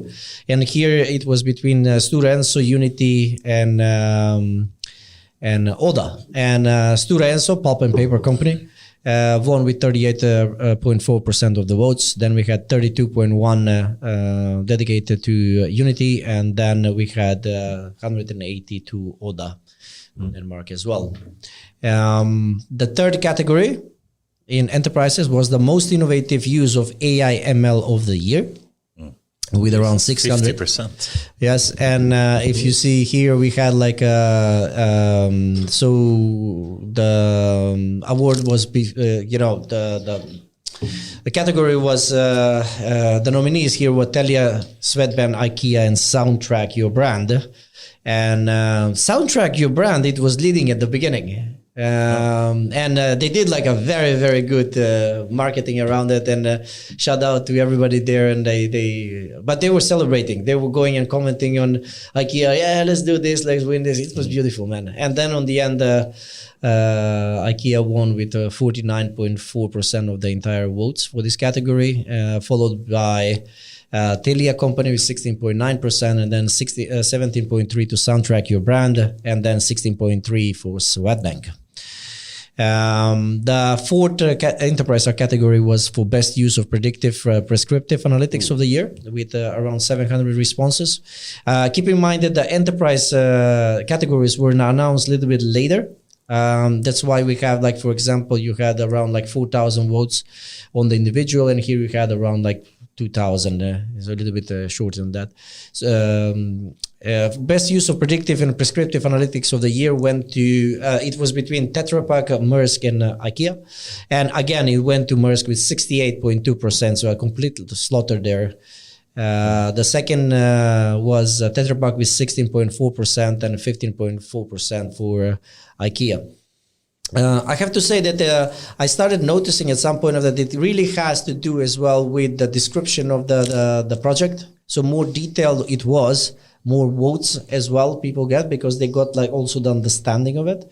So when we're doing this next year, for example, it will be good to curate a little bit, like together with the nominees, to curate a little bit the topic, so they go into depth, so people can understand a little bit more about what they have achieved, especially about the value out of it, right? It's easy to say like, hey, we are doing analytics and etc. But if you want to be specific, you need to be specific, right? The fifth here, it was Explainable AI Award of the Year, and it was between ICA, Sidot, and Telenor IoT, and actually went to ICA. So Olof Grandberg with his colleague actually stood up on stage, and it was fantastic. They won this with a 47.9%. The second, it was Telenor with 31.6%, and then 20.5% it was Sidot. The last two, Public Sector Data and AI Project of the Years, we didn't have so many nominees. I would love the public sector a little bit more to be promoted. So many this. great, like Arbetsförmedlingen or Tax Authority. Yeah, Skatteverket, the Kungliga Biblioteket, and everybody else. We should be here. And if you see, none of these companies are actually Swedish. So it was the University, so YLE, and the University of Helsinki, Aurora AI, and Department of Health Agency and Municipality, Aging and Municipal Services in Oslo Municipality that were nominated. And the winner was the Department of Health, Aging and Municipal Services at Oslo Municipality with 47.2%. And the second one was the University of Helsinki with YLE. With 28.2, and then 24.6%. It was the third place for Aurora AI. The data for good. This is actually one of my favorite categories, because I believe that we should be doing more of that. We should actually have a conference only for data for good. Yeah, I believe. I think so. Okay, too.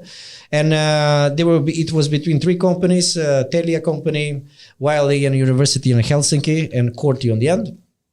And On the end, this was won by Telia with 41.5%. This followed with YLE and University of Helsinki with 38.7%, and then 19.8% it was for Korti. Is that Danish, or where is Korti from? Korti is from Finland, I believe. Wait, give a second, not to make a mistake. The use case is really actually nice.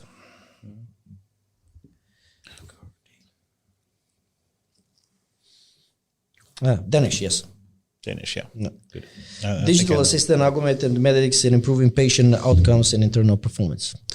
And so it went to Telia company, the what is called the award, and it went for their crowd solution insights that they had, which basically they shared the data of crowd density with the municipalities and etc. in order for them to monitor and to the crowd flow in the pandemics, and with that mitigate any type of a contamination. I think this reducing is the spread of COVID. Right? Yes, exactly. Yeah. And it is one of the best. I think it's a true great thing that they actually did there, for sure. Super. Yeah, and this is it actually for the awards. And then what we actually forgot when we were on the conference, and Kai comes to me, so like, Goran, and he actually messaged me. He's waving something, but then I don't understand. And like he shows me like check the phone and etc. I'm checking the phone, and he says like, "Man, you forgot about the this category." And I'm looking at, and it's already like I was already on heaven, man. It was like, yeah. I would say yes to everything at that point of time, but this was like I just basically dropped my jaw and said like, shit, we should have thought about this. And it was like the category for a lifetime achievement in data analytics and AI. Classic Oscar style, that you have your traditional awards, you have all that, and then you have that, and then you have the lifetime achievement award, and you know, for people that are about to get retired. Yes, exactly. You got a golden watch, and that's it, guy. maybe that was too early. Yeah, maybe the best is to come. Yes, I don't know, but I thought that it was the right thing, and if you do it, you should do it. So of course there was no voting about this and etc. And me and Kaya, we were looking at each other, and this was a director's decision. Yeah, it was director's cut immediately. I just looked at him. I went to them. I went to him. Said like, we are doing this. Said like, yeah, but how are we gonna do it? So like, don't worry about it. So like, yeah, do you have awards? So like, we don't have. We'll give him one, and then we'll print another one, because there was some of the award winners. They were actually not there. So we took one of the awards just basically for the entire to present the award and a bouquet and it's everything, but actually we will print like a new one with that because we didn't have it printed. And the choice in the room was very difficult, but it was also very obvious because you should start chronologically with the first table, and this person was in the first table, so okay, this is the guy. No, I'm joking. So it was obvious that this thing should go to our dear friend Anders Arptek for the lifetime completely achievement. Biased. No statistical sample, no population. No, I think anecdotal evidence. No, for me it was more than obvious, because I don't think that people are giving you enough credit for what you have done. You have been in this industry for 25 years. You are speaking on conference, you're influencing, you have been part of the governmental work in determining basically the AI initiatives in Sweden. You're doing amazing jobs in papers. You have developed so many talents. There was like every single person in the room. And then you have time to... They bred. When we announce your name, there was not a single person there that says like, what? And on top of that, then you're screening papers as well, and for Vinnova and other things like that. Yeah. Conferences. If somebody should ask you, like, do you actually sleep? I don't know how you will answer on that, because the amount of things that you do, it's like great. So that was the award for the lifetime achievement went to Anders Arptek, and I think it was a great ending of the conference. And you know what happened? I didn't know. I was so in a euphoria. Then after that, of course, I wanted to, celebrate, my team and etc. And we finished with the conference, right? So like, okay, guys, let's I forgot to announce the artist. So the artists are sitting there, they're waiting for them to come out. I already went out. How many times do you think Sarah Dawn Finer has not had? And now comes Sarah Dawn Finer. It's like, dude, you're playing in the living room. Go out and play, man. I said it because I said like now we're gonna cut the live stream because we were and we're gonna have an artist. And we're gonna have the artist coming in. But I didn't say like and now the welcome. You didn't do the announcement. I just went. Yeah. And then Vera runs after me. So like, dude, are you insane? Like, what is going on? So like, go on stage, and I'm going on stage, and one of the musicians said like, should we start? It's like, you should have started 5 minutes ago. It was funny, but it was completely my mistake. I have to apologize. And she was such a blessing. She was so professional. She was so good. She made the night. She made them nice. I mean, she's one of the best singers in Sweden for sure. Right? She's you always push the Swedish Adele. Yes, for me, she is like Adele of the Nordics, definitely. She. I mean, it was beautiful, and just imagine if I close my eyes right now, behind this because everything was so accidental on the end because it was a beautiful chaos, right? Keenan going on stage, starting crying, and etc. So like, I want to leave a legacy. Then I'm thinking, oh yeah, that is the thing. So let's move around legacy. And then I forgot because we left. I didn't even close the laptop. So you had on the screen left. On the screen, what was left? Like, what about tomorrow? That's the payoff for the whole, And I forgot it. I was supposed to close it because that was a part of the deal, right? Yeah. You close it, and then she continues, but that stayed. And she starts with the song "Lean on Me," right? Yeah. And it's about tomorrow. It's about like you will have, and it was like a perfect match. And then she said like, we're gonna make it. Oh man, it was. I don't know. Serendipity. Yeah, exactly. It was beautiful, man. I think that she really did like. She made the night memorable for many of us. Thank you so much that you existed. I wish more people could have, enjoyed that evening. It was a. That was good. Sure. But it was when Sarah came on stage. She kind of got it because she said something, I can't remember her exact words, but this is a little bit like playing in a living room or something. This is not the normal conference and it's not a normal concert. Right.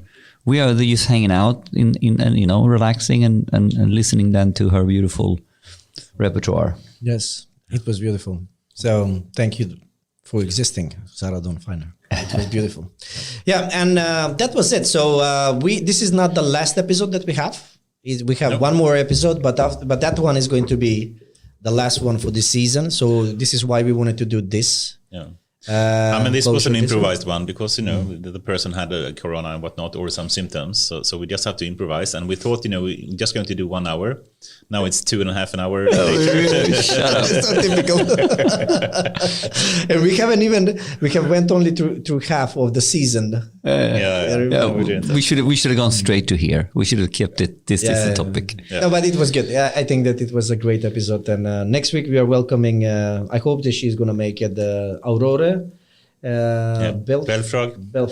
It's going to be amazing episode, and I think that is going to be a great closure of the season 3. Yes. And we are starting with the season 4 on 13th of January. We have some fantastic artists, let's say rock stars. I hope the plan is going to work out, and that will be an amazing opening, I think, for next season if that works out. Yes. Perfect. I guess what's next? After work? But no, today, I think. Well, I haven't. So let's see. I think we're gonna have some after work for sure. Yeah. So Cuba Libre. Good stuff. Thank you, Goran, for showing us behind the scenes and going into the data of the conference. Thank you so much for the awards ceremony. It was an amazing organization. You're a crazy man. You started something amazing. I think this will continue and be growing. I believe this is the legacy. This was this is good. This is good. Yeah, our legacy. We had so much fun anyway, so that's number one. Good stuff. So thank you for tonight. Take care. Thank you, everyone. Have a nice evening. Bye-bye. Bye-bye.